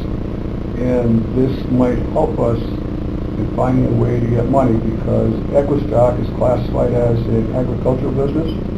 And as an agricultural business, the number of jobs they have to create when they expand to get funding to help the infrastructure is a lot less than if it's a regular business, plus there's a higher percentage that they can get in a grant. So that might back into solving some of the issues that Washington County Sewer District number 1 and Kingsbury Sewer District number 1 have, because there's a lot of slip lining has to be done. I think if we really looked at it, there's a lot of slip lining that should be done on the other side of the by the airport. They have the same problem. They use the old clay pipes, and they must be having a lot of infiltration into the pipes also, which is causing the people who own property to pay an extremely high fee because of the infiltration. So if you were borrowing money for the $1 million that's needed to invest to fix that, it might save the money but not have to pay the infiltration fee. So anyhow. So more to come. He said the 29th. We'll see what happens. Yeah. Now, you were saying they might buy the whole block, use some of it, and sell that off. Does that fall under the speculation part of the park, where an owner? Well, if they buy it, they're buying it to use it. Yeah. I don't know the answer. It depends on their plan. And the lack of quality of those lots might also, might also. It's not like we're letting them buy 7 prime lots that we could sell to somebody else. In this case, there's lots that would be very difficult to develop. So the price it would be priced accordingly? By usable acre, probably, right? What Jack was saying, this is just a throw out when he talked about it, is I think we charge $25,000 a buildable acre. I don't remember the numbers, but probably about a third of that is not usable because of the wetlands. Especially that big 16-acre plot is about half wetlands. So people have problems building on that. Plus, we need the right of way if we sold that, sold the lots on the other side.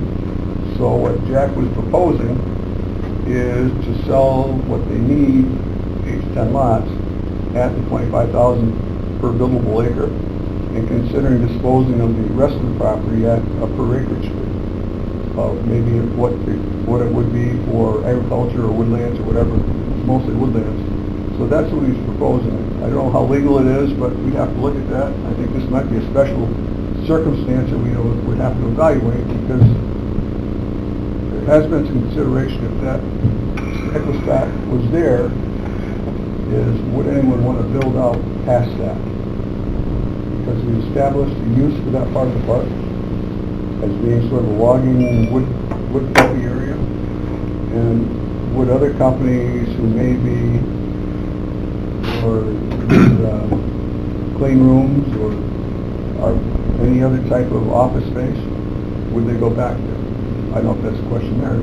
But then we'd also be limited based on what our investment is into the infrastructure. And if we talk about, I can't remember what we said, someone was talking about $500 a foot. Yeah, they weren't really But that was confident just to, accuracy. maybe, but to build out maybe half a mile of road, that's going to be pretty damn expensive. You're talking $100,000 to recoup maybe, there's 15 acres out there to recoup, so that just doesn't work out for us to invest in something we may want to do. And if we build infrastructure, we probably would pretty have to look at building out the entire infrastructure on, and maybe we're going to sell that. So I'm just saying that we really have to do a numerical analysis on it to make sure it's worthwhile. I'd hate to go bottoms up or upside down on building out infrastructure to pay for lots that aren't really worth it, or we may never sell, and may sell in the next 30 years. So a lot of speculation there on our part too. So Yeah, I think Jack's opinion was to take our money and go somewhere that's going to be more marketable, more better for the town, or the right jobs, instead of investing in that. I have a question on how did we acquire that one? Bought it from the county. tax sale, wasn't it? Washington County acquired it by taxes, and the agency bought it from Washington County. It was Craig? not part of the original, What's that? it was not part of the original part or area. No, I think Bob Morgan owned it at one time, whatever company he was with. the portion closest to County Line Road was already included, but then the bigger chunk we got from Washington County around 2000. They took it for taxes. Good. Our carrying costs on that, if I was reading the financials, are about $14,000 a year. I don't know. So you think about, I don't know, and I might not have read it correctly, but last night when I was looking through there, there's, I know there's a set amount we have to pay no matter what, right? yeah. But there's definitely carrying costs to it, so. Yeah, if you look at the budget, this year it's $14,276. Yeah. It's real property, sewer, water taxes on just the lots. So there's an annual savings there too.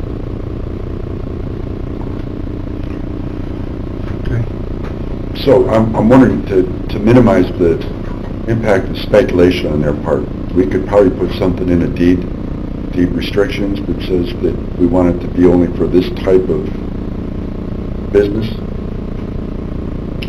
I guess I'd like to hear their plans first. I mean, I hate to say it, we only need to use half of it, restricting them from doing what they want with the other half. I don't know, I'd just rather see what their plans are, what they want, what their future plans are. Maybe their plans are going to change based on what they have previously talked about with us, and I just like to play it by ear until we find out what their concrete thing is. It's part of the park, so there are covenants of what they have to meet, right? That limits what they can do. Covenants and restrictions, yes. Concern they what can't do I'd anything have crazy. with that would be if that business comes to an end and you want a new business and you have all these things on it, then you even strap somebody from buying it, and then the whole thing's dormant. I guess that'd be my concern on that. kind of the unintended consequences. It wasn't what we meant to do, but that doesn't mean we shouldn't look at it. How soon, Dave, do you think before we see something from them? That's a great You got any question. information on that? That's a great question. I know their original timetable. There are reasons that the original timetable may switch. Part of that is some potential grant opportunities to help us and them. Well, I shouldn't say us, it would help the sewer district fund some of the things. So I don't know. I know the original timetables will be up and running by the middle of next year. Part of the other original timetable was to put a storage facility in there so they could put their goods in there so it doesn't mold up. The problem they have with wood chips now, with wood shavings now, is when they put it in the tractor trailers and store it, it will mold up within 2 or 3 weeks of being in there. So they want a place where they can put it. They'd probably like to store ahead. As we said before, they have sold out all their product for the next 4 years. They also want to do a different type of product, right? Is that the second thing they're talking They are about? talking about potentially, because some of the after Byproducts? byproducts of the sawdust, they're talking about putting a pellet plant in there too, but I haven't heard any firm plans of that. Just speculation that came up when we first talked to them in June. They haven't heard anything since then. They're going out to do their prototype on the land what they're doing, but we haven't seen it done. And I think the big drop was this guy, the manager over there, was in the hospital for a couple of weeks. So we don't know. We just don't know what the timing is now. Don't know if they have their proof of concepts made up yet or not, so we just don't know yet. I think more to be heard. I think it's encouraging that the owners of the company are coming out to talk about this, and they want us to see if they can set up meetings with us and with the economic development person, so there's potential there. We can put their business into perspective. As I was at a Adirondack Forestry Roundtable last week at SUNY Adirondack, and secondary markets are a big player on the health of our forest economy. And we have Finch, we have IP, and they take a lot of the low-grade wood. And Equistock is one of the few other alternatives for taking pulpwood, basically, turning it into a product. And if anything were to happen to the two large paper companies and what they can absorb and what they can buy from the loggers, it would adversely affect the whole region around here. So if they can expand and take on more of the raw material, it would have a beneficial effect throughout the region.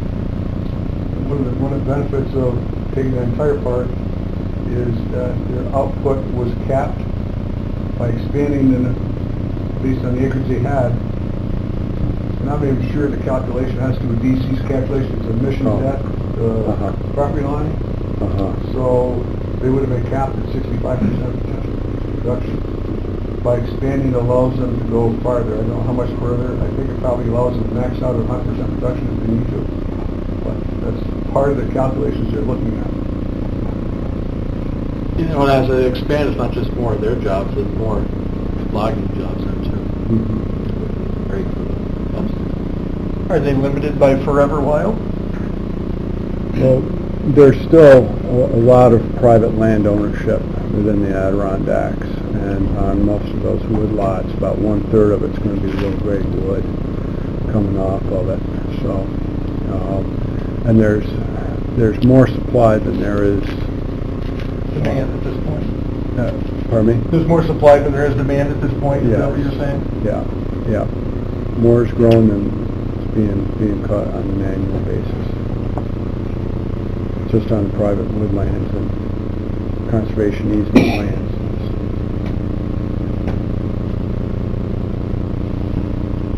Okay. Move on to the logging contract renewal.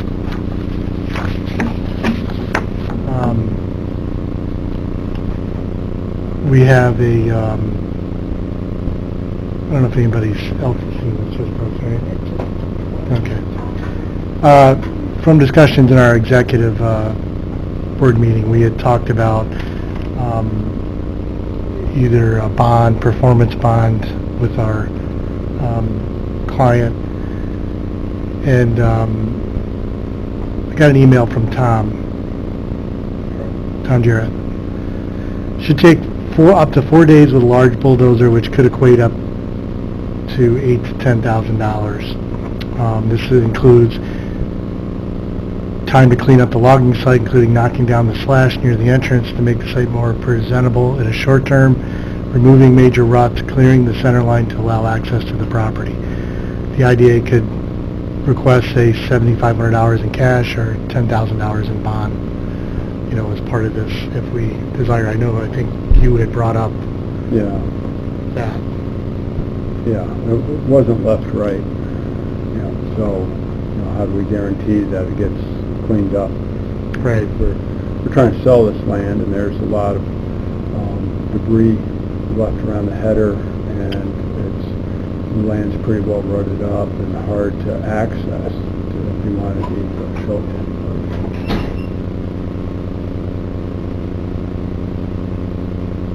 It's typical to leave a logging site in good shape for the landowners. So what's the desire of the board?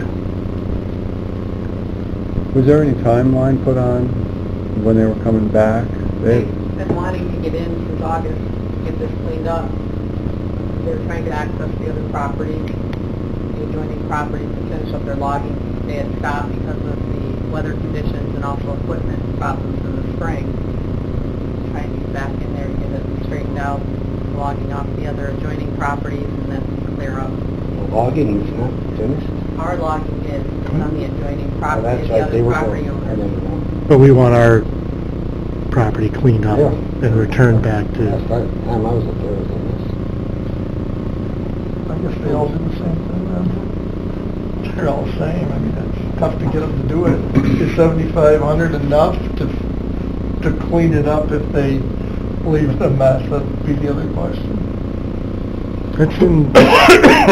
That's in Tom Jarrett's estimation.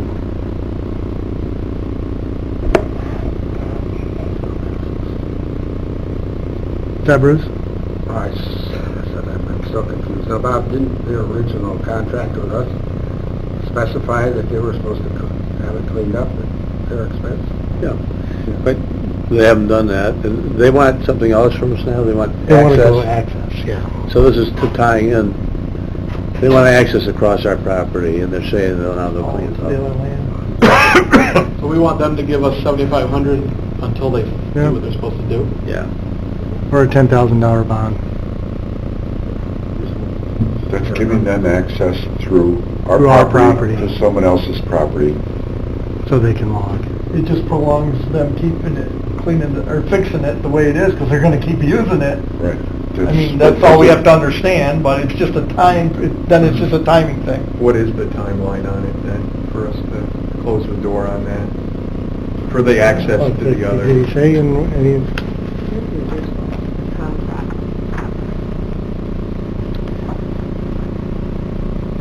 I would say triple it. That way he has a bit of an incentive to make sure it gets cleaned up when it's done. Right. We didn't do it the first time. Well, I guess we'd have to have it in terms of our contract. If this is, we have a contract. Something new though. Yeah, he wants an extension, an extension under the old contract, right? Yeah. So we could do... We can do whatever we want at this point to agree to the new extension. Right. So So we could do 30 days or 2 weeks or whatever we want to do. I meant triple the bond. That's what he meant, was triple the bond. More incentive to get it done. What does the $10,000 bond cost? Is it 10%? Last time I was in jail, let's see. That was yesterday? You haven't met Rob Wynn.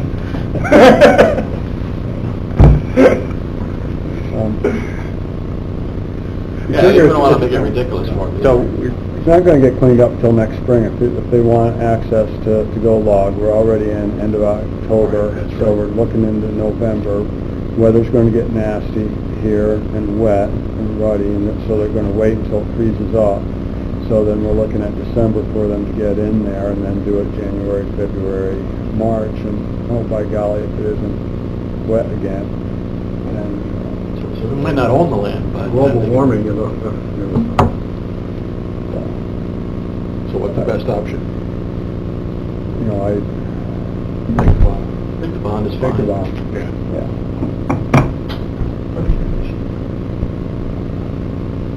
How large is the bond gonna be, 30,000 10,000. or 10,000? What do you recommend it? Who recommended that? The guy who wants to... No, our engineer. Our guy did? Tom- All right, sorry. It's about about $8,000 to $10,000 worth of work. So then double it. Get an incentive. Make it 15 or something. Yeah, good idea. Yeah. There's more incentive and then there's more at risk. And the term, like the 15,000 bond, is that what you're saying? Yeah. Yeah. Or how much cash? 10?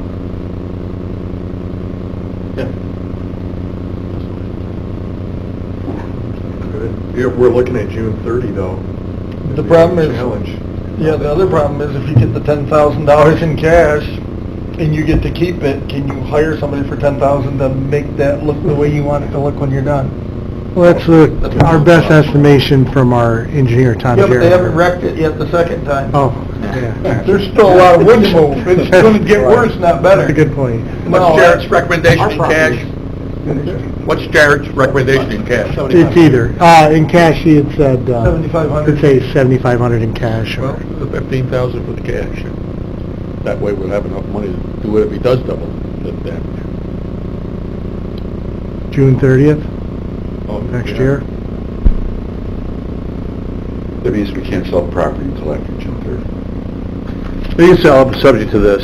The buyer would have to Subject to understand this the contract would be shape, binding. yeah. Okay. Or you set a date and you put an agreeable extension at the end of that date. You know, you make it March 30 and then... Yeah, March 30. And then do an agreeable, both parties need to agree. I don't know. Yeah. give them You know what I That's mean? good, yeah. Try March 1. Well, form it in a motion. Oh, yeah. What we're proposing So is, it's- if we make this too hard, what if they just say we're not doing anything? Then we have to like... I think they're still, Yeah, Contract I don't want to has make it its, unreasonable for them either, because... So we'll go to April 1st? yes, yeah, April 1st, $15,000 bond. Bond? Yes. Okay. Or 10,000 cash. Motion for that? Nothing on cash, you're not mentioning cash. I'll mention 10. 10 cash, 15,000 bond, April 1. I'm worried about Mr. Campbell's concerns, that if he messes up more, it's going to cost more for Mr. Jarrett. It's only going to get worse. He's going over our They're property. just driving through our property. Oh, Which yeah, is that's already a mess. He's not doing any more logging on our... But he's gonna be dragging all the logs across to the head we have on our property, right? So Probably make they'll- it better, right? The more they do, the worse it gets. it's gonna get worse. He's gonna have all sorts of junk laying there. They still got 15,000 that he's going to lose. I don't know if you want to do an extension. You can't afford it? It'll Or cost if you- we're even adding it first. Yeah, it might be worth less to leave it than it is to clean it up. That's what I'm afraid of. Exactly. That's why I was, you know, he's obviously gonna get some money out of logging the other piece, right? There's an incentive there for him to do this, right? We just need to make sure that there's good enough incentive for him to clean up once he's done. Well, he's a reputable logger and was under contract for him to clean the place up. So they've just been holding off on doing it until they get back To get done. in that area. So if he doesn't do it, He probably doesn't want we get the $15,000 bond, but we can still sue him for the rest of the cost. We had Pick a number. Do it. 15 and 10. Okay. So we need a motion to extend the agreement to April 1st. Right. $10,000 cash, $15,000 bond. I'll move. I'll second. Any other details? Everything else is there, so. Okay. We have bond, liability Cash, insurance, all yeah. that will be in there. And allowing access onto, The neighbors. Okay. Roll call. Dave O'Brien, Yes. Joe LaFira, Yes. Craig Leggett, yes. Bruce Ferguson, Ginny Sullivan, Nick Simano, Yes. Mike Wild, Yes. Matt Simpson. Yes.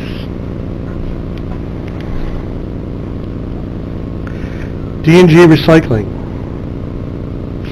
I haven't heard anything from D&G, and I don't think Jack has. Do you have anything to report on that? But no, I have nothing. I prefer to Okay. not say much right now. They were looking to do what? They were looking at, they needed 3 acres or 3 lots? 3 lots, and considering what it would cost having that. Maybe, you know who D&G Recycling is? Over by the, Steve Agagi, yeah. Yeah, full disclosure, he's leasing our property, Warren County property, right now. So we're in negotiations to update that lease. Month to month. That's probably So why we're- we're we're here one of the looking other to see what his options are. Recycling business, push them up. That's what I was thinking. I don't know why. Well, those are the only lots we have left. That's the only place we have 3 lots left, is up by then. You probably want them together. I know. One here, one there. Right, it's not true, that doesn't leave us without saleable lots.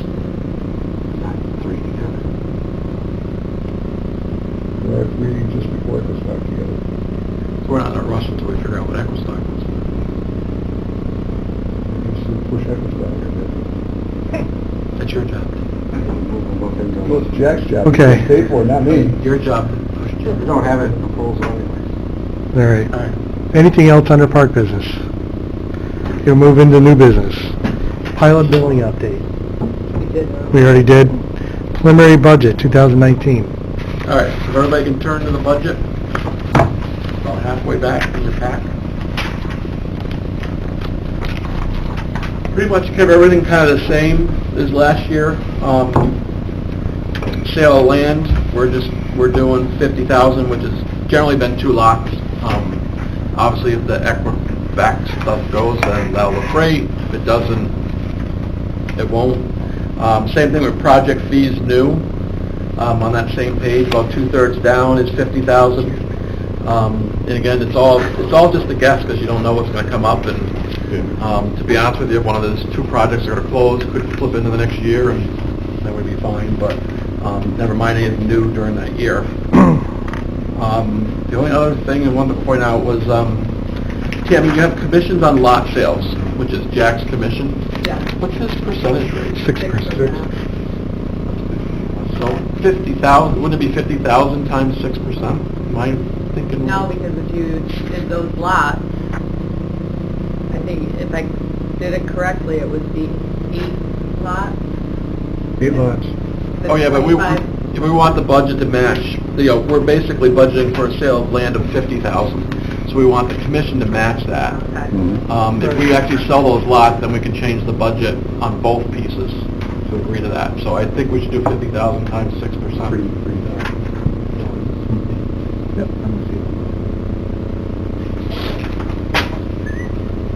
And then Good fighting, you two. That should put us into the black, too, which would be nice.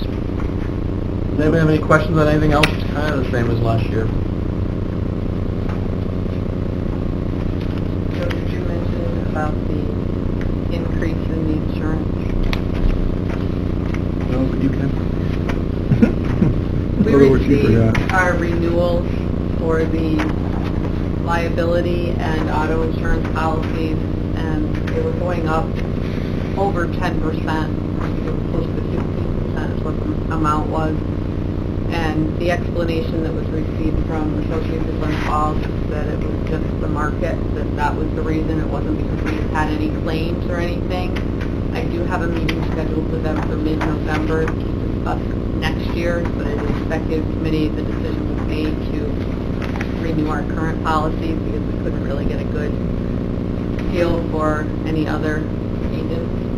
So So I do have a meeting scheduled with them for November to do a real good explanation of the cost and how maybe we can reduce the cost for next year.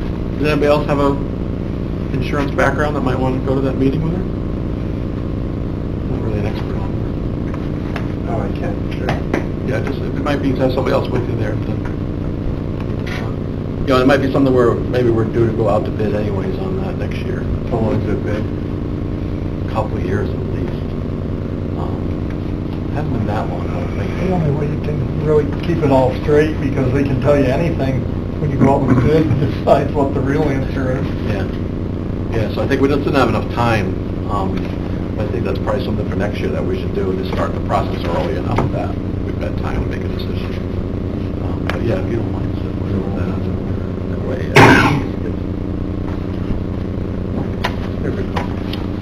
So just so I understand, if we put the commission, that puts us even further in the black, yes. Assuming we can... or further in the red, I'm sorry. Further in the black, because we're lowering expenses. So instead of a negative 2730, it would be a positive. Right? Yeah. So about $6,270. And Joe? Commission is an expense, right? Yes. So it's So taken away we're from... lowering our expense, which means that our net loss is going to Right, he's become only putting the positive. commission in for the 50,000. Yeah.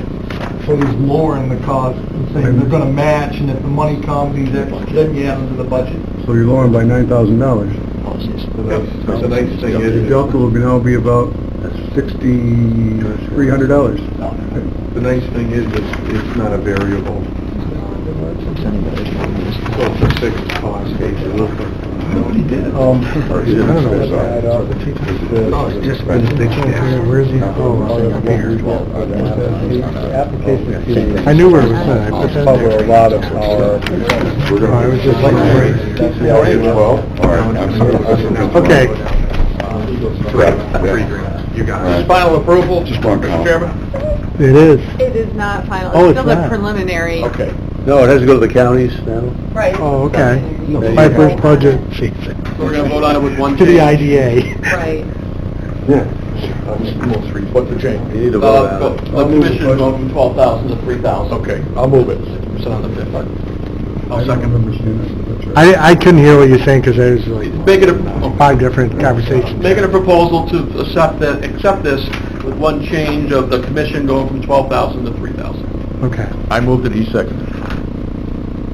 Okay, roll call. Dave O'Brien, Yes. Joe LaFura, Yes. Craig Leggett, Yes.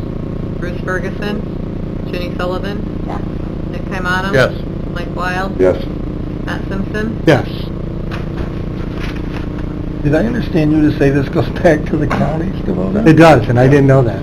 Well, I don't think it ever... Yes, it always... It always does. You're good, I don't Yeah, it always know, goes to the somebody's county. desk. It always goes to the county. Al, no. Well, I mean, I don't think we voted on it in the 12 years.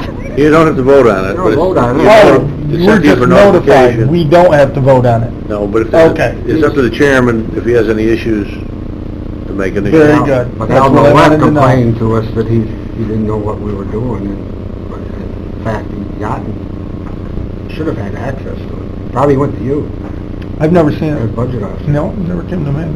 They did get them last year. I'm not saying we didn't get it, I'm just saying it didn't Debbie come may directly just to put me. it- Yeah. Put it over here. Probably hands it to the chairman. Debbie knows what to do. No, Debbie doesn't anymore, Debbie's not here. No, I saw about the other Debbie at Warren. County It's a did. little touchy point. No. Okay, we'll move on to insurance coverage, which Tammy had said that we experienced a... Let's back up. Oh, yeah, I did. I marked it up. You guys are really throwing me You know how to off hurry here. along, doesn't it? Wow. RFP for audit and accounting. I know why I marked it. RFP for audit accounting, we put off until next month because we're going to, one person put a bid to do both, and we've got some questions as to whether that's possible. So we're going to gather some more information to see if, and it's probably about $4,000 less than everybody else. So we want to do a little more research as to whether we're comfortable with that. And we could be legally, but still not. Comfortable. You know what I mean? Yeah. I never thought somebody could do a urine accounting and then do the independent audit on top of that. I thought it had to be two separate companies. Yeah, I think that we're using the wrong word.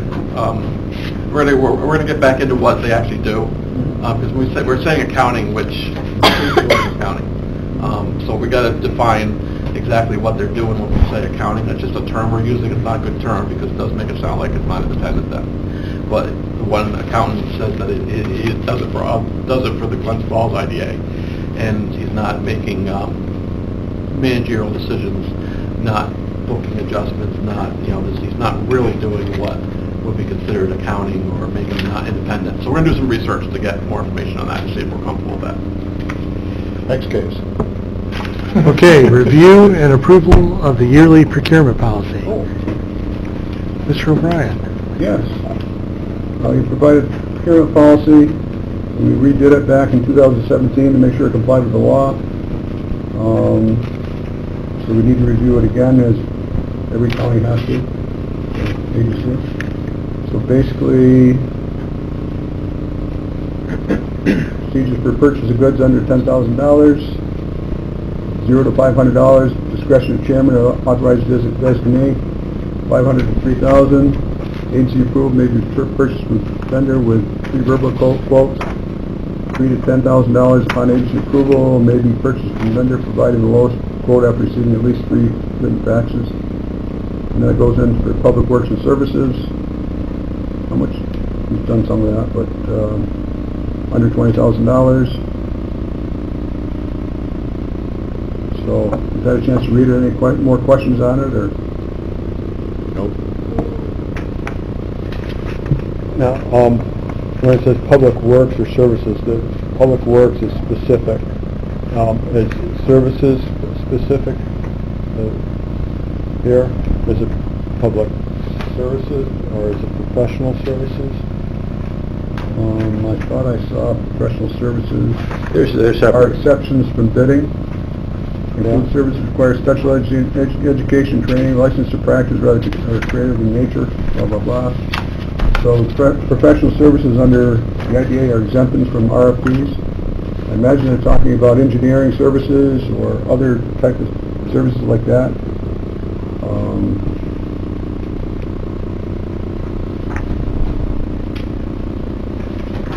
Don't see the definition of services. So,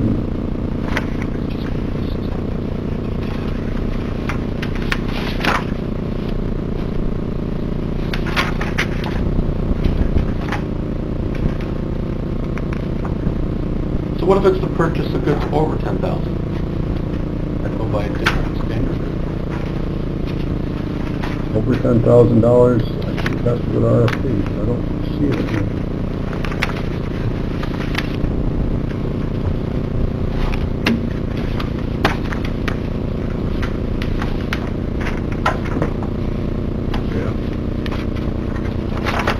I don't think that's right. Huh? Yeah, the same thing with over works or services under 20,000. I don't see the If it goes statement over here. that, it would be bid. But over that, it has to be bid. We should put a statement in there someplace that says that it should be over 10,000 in purchase of goods or public works and services over 20,000 should be put out for RFP. RFP go to bid. That's what the law says.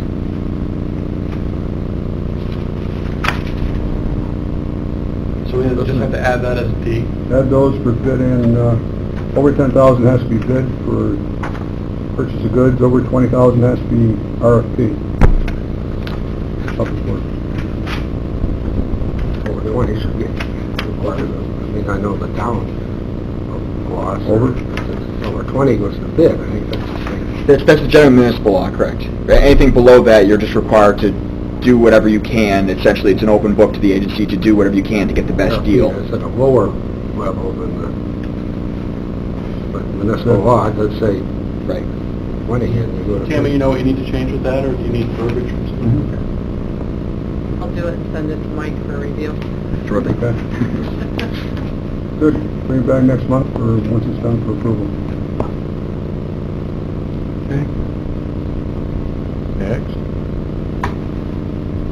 Okay, we'll go into the insurance company. Finally. Let's talk about, the insurance went up, and we talked about this a little while ago. Timmy explained it. We had planned on continuing with it this year, and then we'll put it out for a bid next time around. So we would need a resolution to continue that. We need a resolution. What do you think? How much is it? Yeah, what's 10% is 10%, but is it 10% of 100,000 or 10,000? No, it is, one policy was going up $200, the other was going up $189. No, I know, they said okay. So it went like 903 and... No, I think the combined numbers. Yeah, I just... You think so? Okay. It can't hurt. It's just anything with dollars and you just have yourself covered. Yeah. Oh, it's worth it, yeah, to go out to bid, but I mean, I can see why they did this. No, I meant to do a Yeah, resolution to continue it. Yeah. Oh. Just, Yeah, that's fine. Anytime you got someone's time. signing something. Anytime someone's signing something like the press release. Yeah, I'll second it. Go. Okay. Craig. Second by Nick. What do we do? Second by our insurance. On a motion. Renewing. Yeah, we already did. Okay. I'm just answering your question. Need a vote. Roll call. Dave O'Brien. Yes. Bill LaCira. Yes. Craig Liggett. Yes. Bruce Ferguson. Ginny Sullivan. Yes. Nick Caimano. Yes. Mike Wild. Yes. And Matt Simpson. Yes. Just under Time Warner upgrade, it was a mandatory upgrade. It was a mandatory upgrade. They increased the speed. Well, go ahead. Do you Yeah, want it to was- speak about it? We had like an unheard of level of internet service, and I apologize. I don't remember. 7 megabyte download. Yeah, 7 megabyte download, and I was trying to send emails out to the board. It was taking me 3 days to send an email. So we had no choice. We had to upgrade it. And that was the increase in the Time Warner bill. Now, Time Warner bill includes our phone service. We have it as a backup phone voicemail. Any questions on that? You're looking like you have a question. No? Okay. Like unheard of was to the negative, not to the positive. Can we just change the name? Cost benefit analysis, concerns and Can we just change suggestions? the name? Change the name of Yeah, it. look, We don't have last that. summer, I was reading the That paper. power bill still comes through as Time Warner. It Oh, do doesn't they? come through as Spectrum. Sorry. Okay, But good, But thank it you. should be.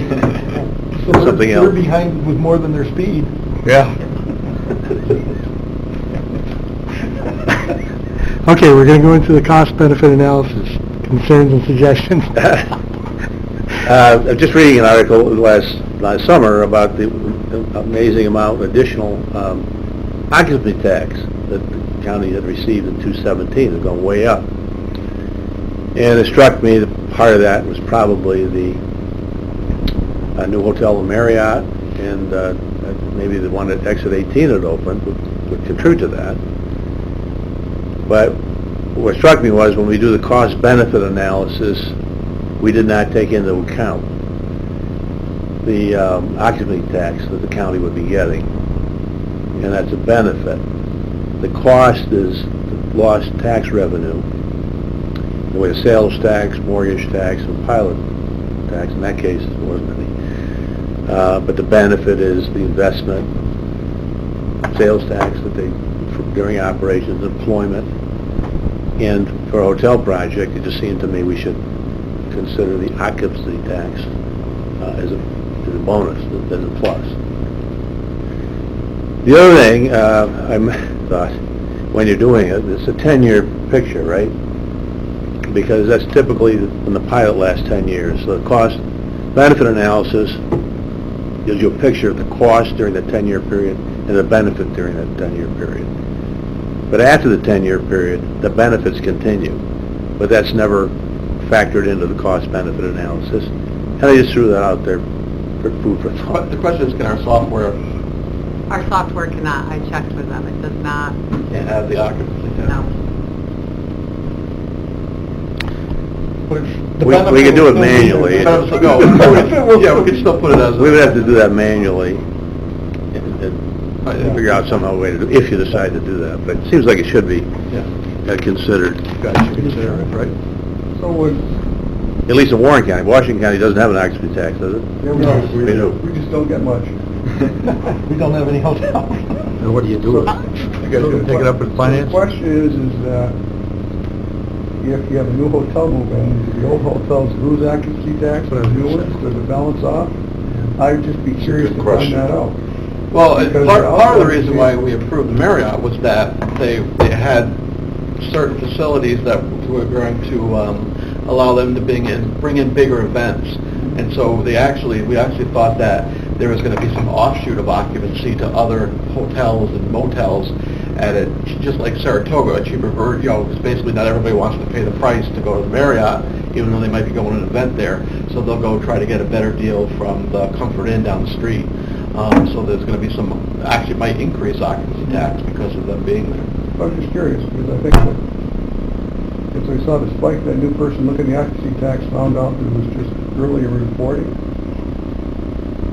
Did it continue to be that big increase in Warren County or not? He just wasn't collecting it in the past, and he now is collecting it. They were... Yeah, the number that was reported, I believe, was inflated a little bit considering what we're ending up looking at now. There was a spike, and there was a projection that might continue, but it wasn't quite a spike that was Was more of a reported. shift in timing than anything else? Some of it, I believe, Matt, correct me if I'm wrong, but some of it was Reporting. our reporting, How it's reported. and then the second part of it, there was some more due diligence by our team going out and auditing some properties.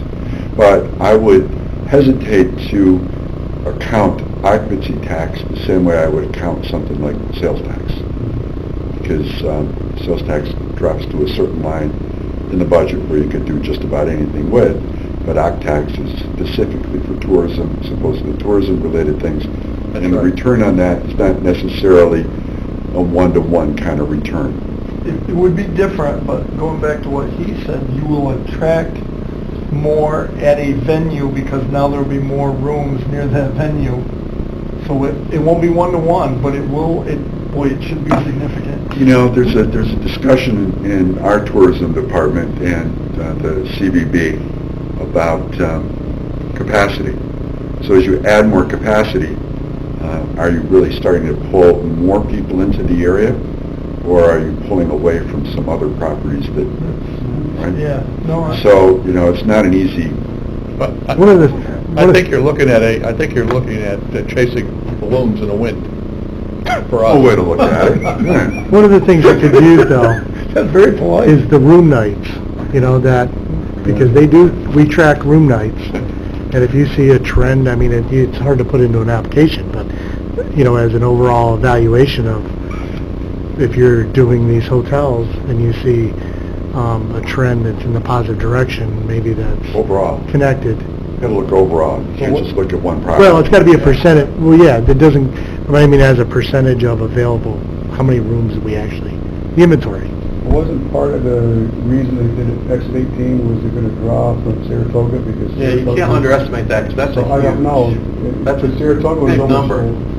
Because Saratoga, there's weekends in Saratoga where, there's some weekends where you can get something for $220 or $225. There's other weekends, even non-summer, where you can't get anything for less than $300, which basically means to go up to Exit 18 to stay at Holiday Inn Express is at $149 with a free breakfast is very appealing to people. And so I think that a lot of these hotels that are kind of going at Exit 18 or 19 are getting a lot of business from that overflow from Saratoga. It would be hard pressed to kind of put a number and a cost-benefit analysis on that. No, you because can't. That's blowing more smoke than, we used to have no smoke-filled rooms. You and I would lose our hair figuring that out. The other thing about this Trying one fast. particular project was during the winter, it's hard to attract people if you don't have a property like that in this area. You got to have, those places close up for the winter. Right. And north of Lake George, they're all closed up because of the infrastructure. It's just, the point is just that you got to have a little bit of caution. Right. Behind those numbers. I think the point is also, if it's not in the software program, I mean, who cares? That software program, is not what It's there to help us, maybe if it helps us, but this discussion shows it probably doesn't. I mean, you look at that software program, it goes ahead and you say 50 people, it says 60. What do you say? What do you mean? I said 50. No, because you've got induced, you've got Plumbers. indirect, you've got... Okay, so if you create a new job, you need a new butcher, you need a new baker, you need a new candlestick maker. Okay, and so that all goes in there. But on the other hand, for instance, Craig made a great comment about Equistock. It may have a positive effect on the logging industry. So you can look at that too, and I can guarantee you that's not in the software program either. So, I think you need to look at that.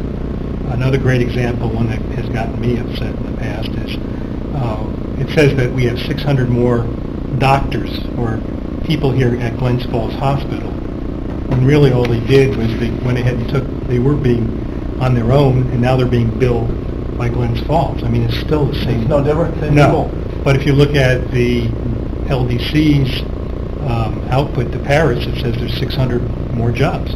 That's not true. Wow. It's going to be all the medical centers. Yeah. Oh, because the hospital's absorbing practices, right? Yeah. Right. They went with their local health centers, so they were just employed by the What same happens when we have a people. little recession and the tourism goes down? Okay, next topic, next item is sexual harassment policy. I think, There has been a new sexual harassment policy come out by the state. Update our sexual harassment policy based on new requirements of New York City. I was going to actually comment on that as well, is that you're correct, and it was included in the 2019 budget for the state, that there's, the state is a model policy and has training that applies to all employers in the state of New York, including if you have one employee, so if you own a small business or a charging municipality, you're probably already aware of that, but yeah, that is something. Yeah, we're going to need to do training, and I don't think it just applies to Tammy, I think it's going to apply to all of us. Correct.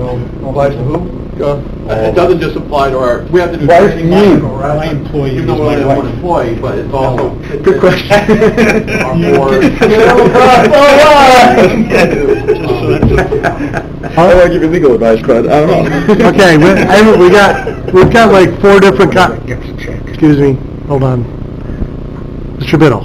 So this was implemented by the state and the DOL on October 1. Supposed to be in effect on October 9. We are currently out of compliance, just a footnote. They extended that, I think, until next September. October The 9. policy was still October. October 9 in writing, so we need to update post haste.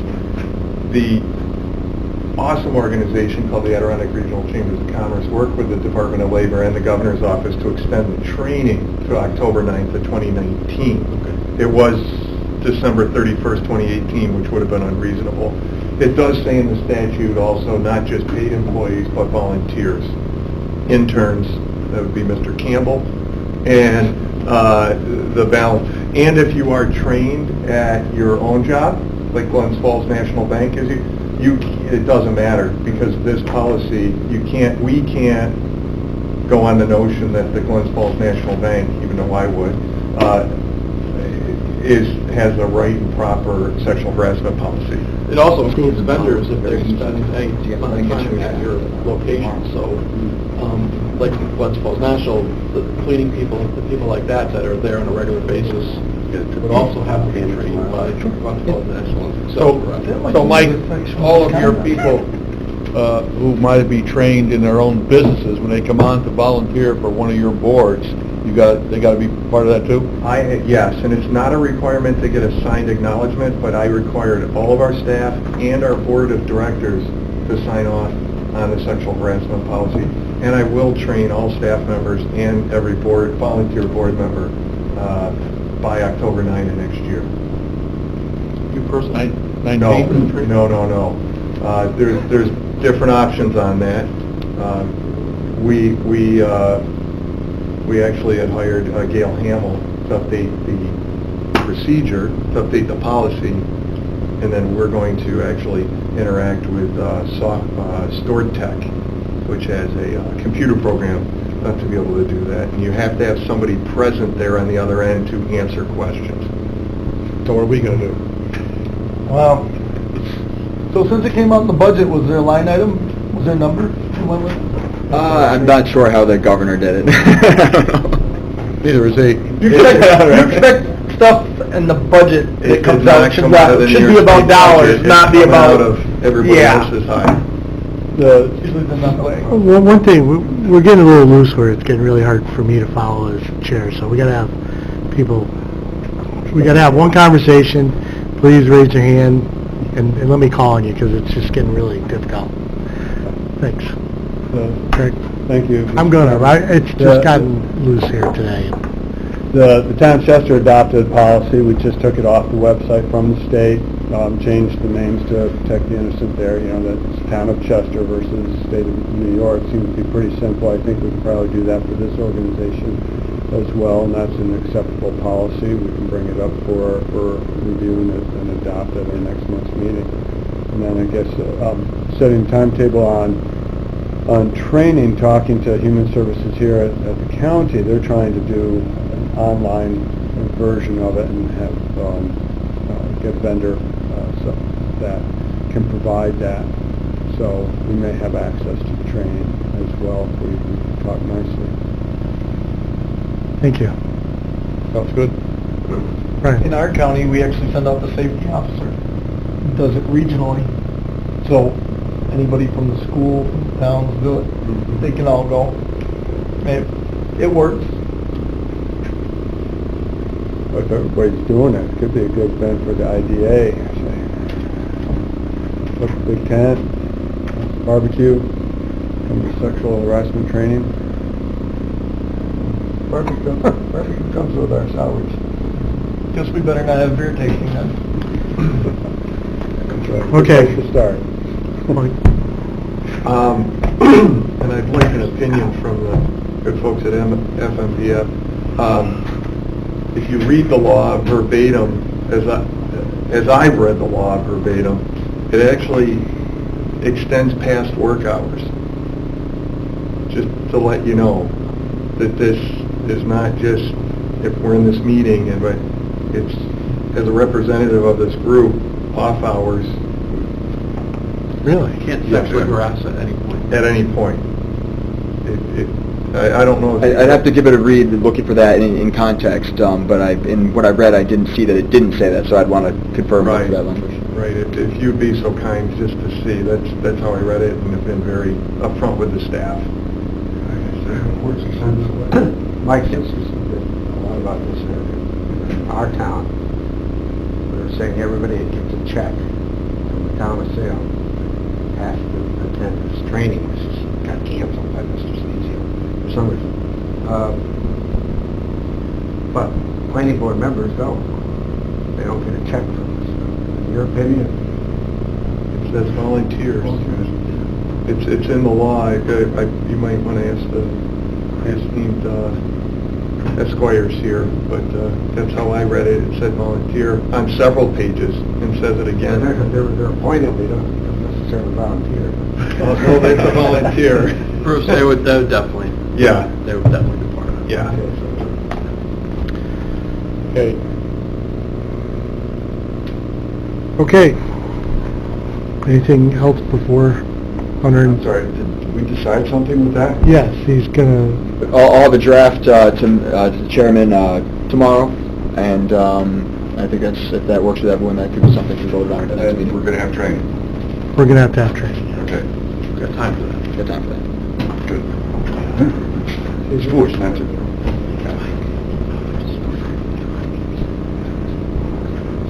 I just received this letter, we may be able to have a representative from the Associates of Glens Falls, our insurance carrier, come and do the training. It's possible. That'd be good.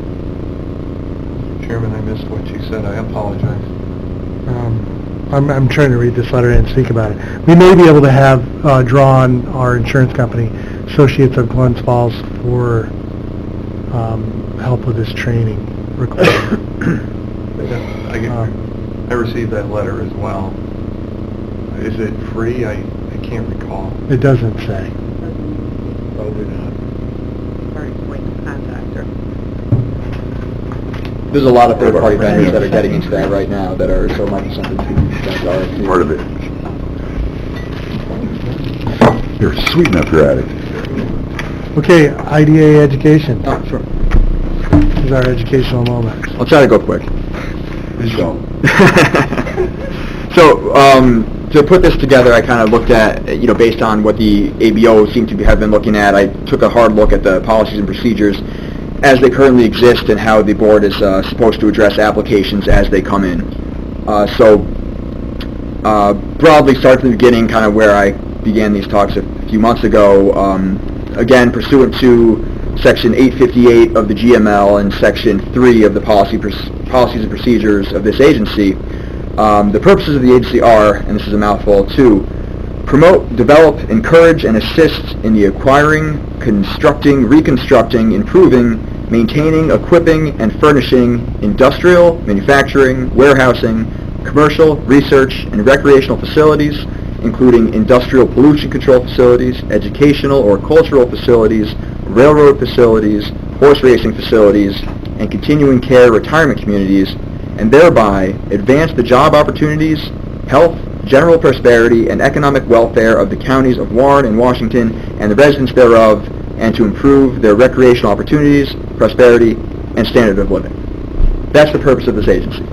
The most common mechanism for pursuing that purpose, as we all know, is the lease-back arrangements and the pilot agreements. As is usually the case, the first the agency will hear of a project is when the project submits an application. The application is a 19-page document that requests various nuts and bolts information as simple as the name and address of the applicant, the location of the project, to more specific information relating to the nature of the proposed project, its environmental, tax, and local economic impacts. So when an application first comes in, it's submitted to the administrator with its supporting documentation. From there, it's given a review by the administrator, the executive committee, and agency council. If at that time there's any additional information needed, it's requested from the applicant, and from there goes to the financial committee and is again evaluated, with additional documentation being requested if necessary. From there, the application is given a detailed review by legal counsel, including a review of the environmental assessment at that time, and then the application supporting documentation is delivered to the members for their review. That's how it's in the policies and procedures manual. If that's something that we can aspire to, if that's not if that's not currently the way it's done. In considering applications, the policies and procedures manual details specifically the criteria that the agency must follow in evaluating those applications. First, the agency is supposed to consider the project's feasibility and examine the application for evidence that the costs are reasonable, a reasonable business plan exists, that appropriate management and accounting capabilities are in place, that there's a market for the proposed project, and that the revenue estimated is reasonable and the sources of project funds will be firmly committed prior to the project closing. Second, the agency should consider the impact on the local economy. Measures that the IDA can consider in evaluating the impact on the local economy are the jobs created and retained during construction as well as regular operation, tax abatements being requested, the total cost of the project, the time for completion, the characteristics of the project use, and the uniqueness of any service or product provided, and the effect on existing businesses. So again, this is kind of a snapshot of Section 3 of the Policy and Procedures Manual, details the path of the application and the criteria that are supposed to be considered by the agency in evaluating those applications. By no means is it exclusive. The agency is free to consider anything in pursuit of that very, very long statement of its objectives, but as long as using those as a scaffold to evaluate the applications, that's your job. That's a mouthful. Any questions? Right.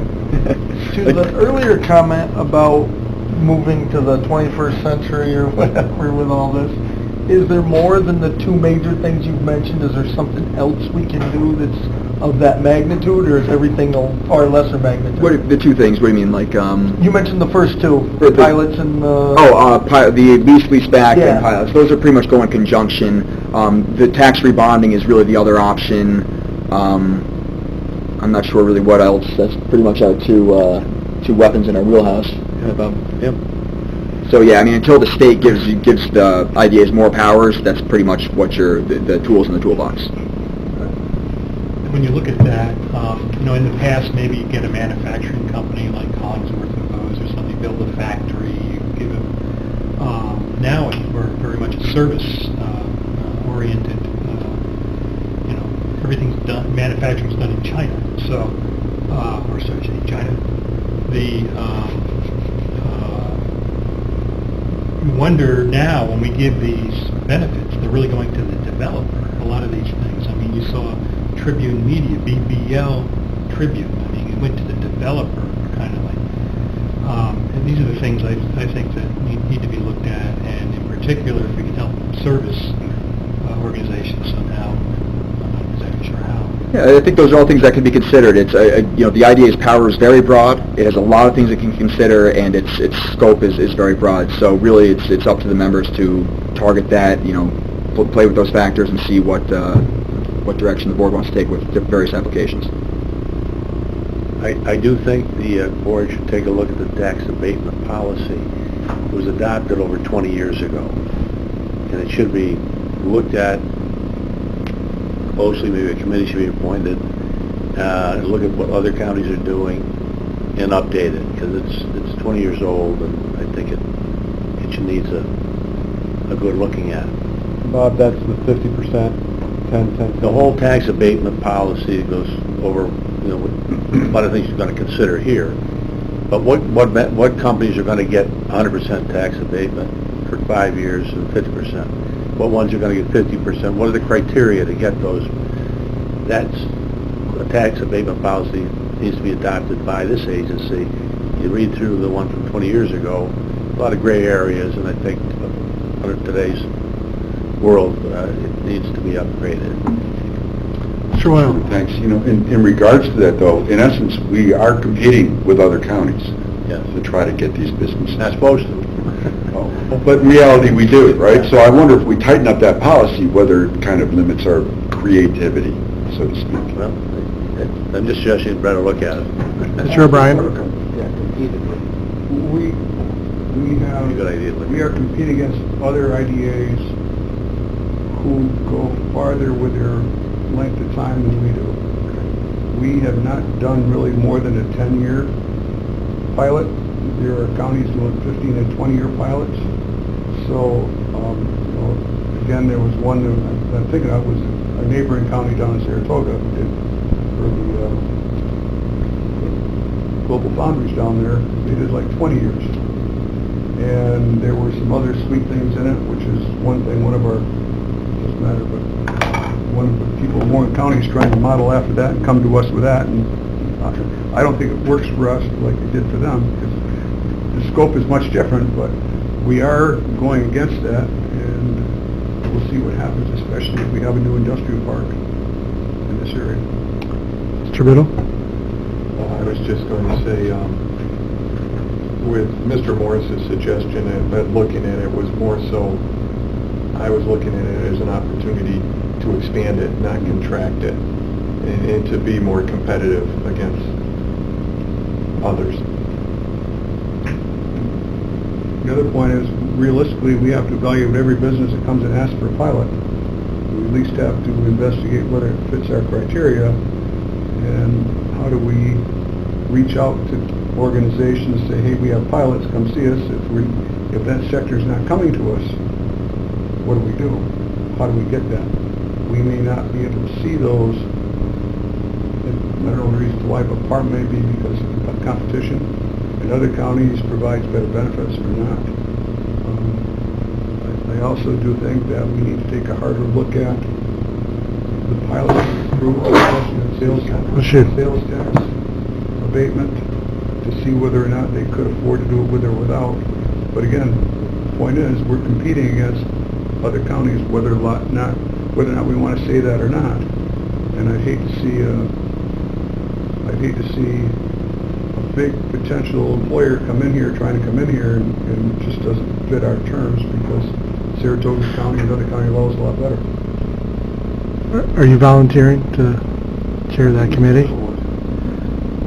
Mr. Biddle? The other one is if we were to expand, and again, you still have catch-alls. If you say you expanded it to 20 years on a bond, you don't have to give that. You still have to meet criteria within it. We still have the scope and ability to say, no, you're 10 because of this. You're 20 if you did this. But the other part is, would be able to expand and let Empire State Development know that. We could have a key list of 5 to 10 government and private entities that could get that word out for us. Okay. Good. Who's going to take the lead on this? Dave is the first volunteer. I've got too much on my plate right now. Another organization I'm working on. Mr. Biddle, Yeah, give me a couple months on it, though. anybody want to work with our new esteemed CEO, CFO on this? I can do that. You go ahead. You got it? I got to think about it. Hold on. You let me know. Mr. Wild, that'd be my pleasure. I'd help with it too. I'd help with Mr. another month before I'm allowed to. Mr. Whitehead and Mr. Assuming Wild. the vote goes As well. soon as she gets the information, it was passed. Mr. Wild. On a note of competition, and just a matter of information for myself, I understand that our EDC has some property, and our EDC may have the ability to grab some more property from Warren County. It almost appears to me, from a newbie, that there's two agencies doing similar things, and I'm sure that we have that all over the place. But my sense was, when I accepted this appointment to the board, that we're the ones that had the property, and we were the ones that are going to be out trying to create some economic activity. And if the EDC has property and we have property, do we end up competing with each other, and how do we impact and try to not let that happen? We should. We should be showing everybody everything, but I don't know if the EDC actually does that. Does the EDC have tax exempt status? Well, the Or property be owned? the EDC could bring projects to us if they, if they have land that they're going to sell to somebody. They could bring the project to us for the benefits. But they have property in Queensbury, right? In Yeah. the industrial park over there? Yeah. Does that make sense for two different entities having No. industrial development? No, but that's the way it is. And they haven't sold a lot. So how do we get it? Do we ask How do we get it? They have the options with Warren County Suggestions on it right now. Mr. Biddle. Do we need to go in executive session and have a free discussion about this? Well, Mr. Biddle. as far as I know, the EDC property there on Airport Road is wetter than ours, just from, so they presented. The problem over there is cost of putting in anything in the ground. The only reason they bought that property was to move the National Armor. Park. Okay? They found out when they started selling it that it cost gazillions of dollars to blast the rocks out of the ground, and nobody's going to buy those lots. So, not wet, but rock. I think the real rock. Both are a problem. I think the real issue is that there's potentially another 400-acre industrial park going to be open in Washington County.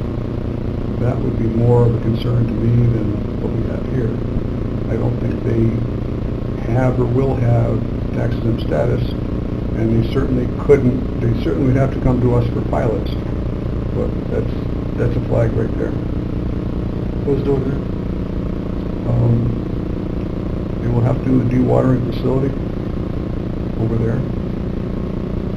If we ever come to agreement on the best taxes. You have another 50 acres right next to your property that you could get if you want. We might want to talk to Warren County about that, but county recently purchased 60 or 70 acres, only paid a nickel on the dollar for it, and they're going to ask for the FAA to declare it surplus at some point. And that's mostly it's owned by Warren County, but it's mostly in Washington County. There's access to Queensberry Avenue, a lot that's owned, again, by the same Warren County, that is in Warren County. It opens up 50 acres right there.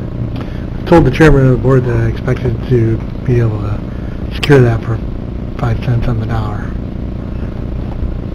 I'm waiting for, Waiting to see that happen. if not free. They don't need it. First thing you need to do is ask the FAA to surplus it.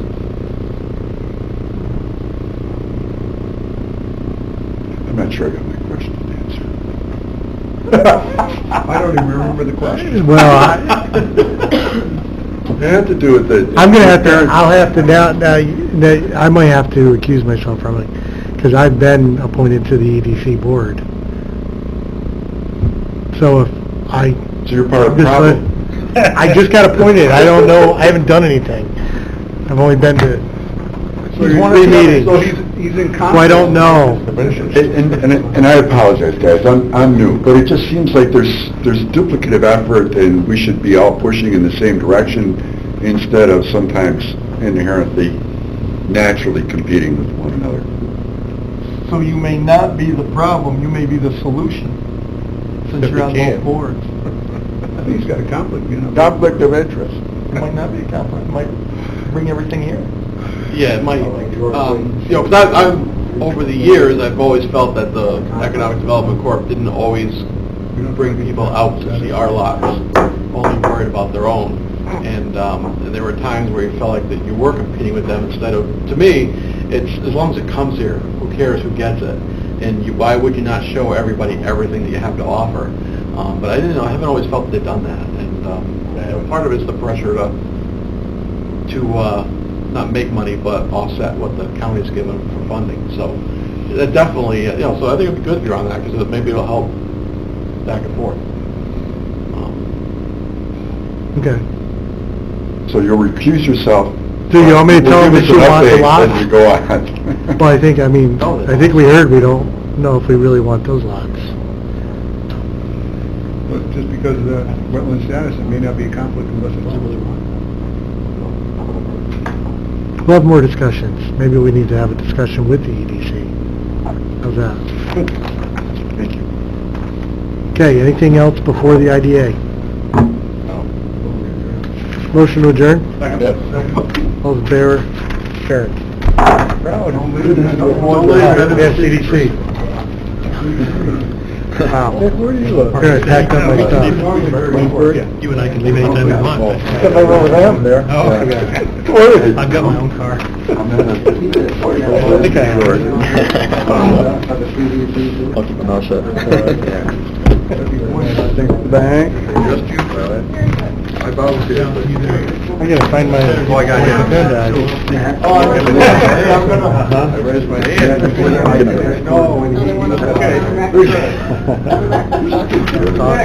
Good one? Get appointed right along when you become IDA member. I don't think so. Get those Okay.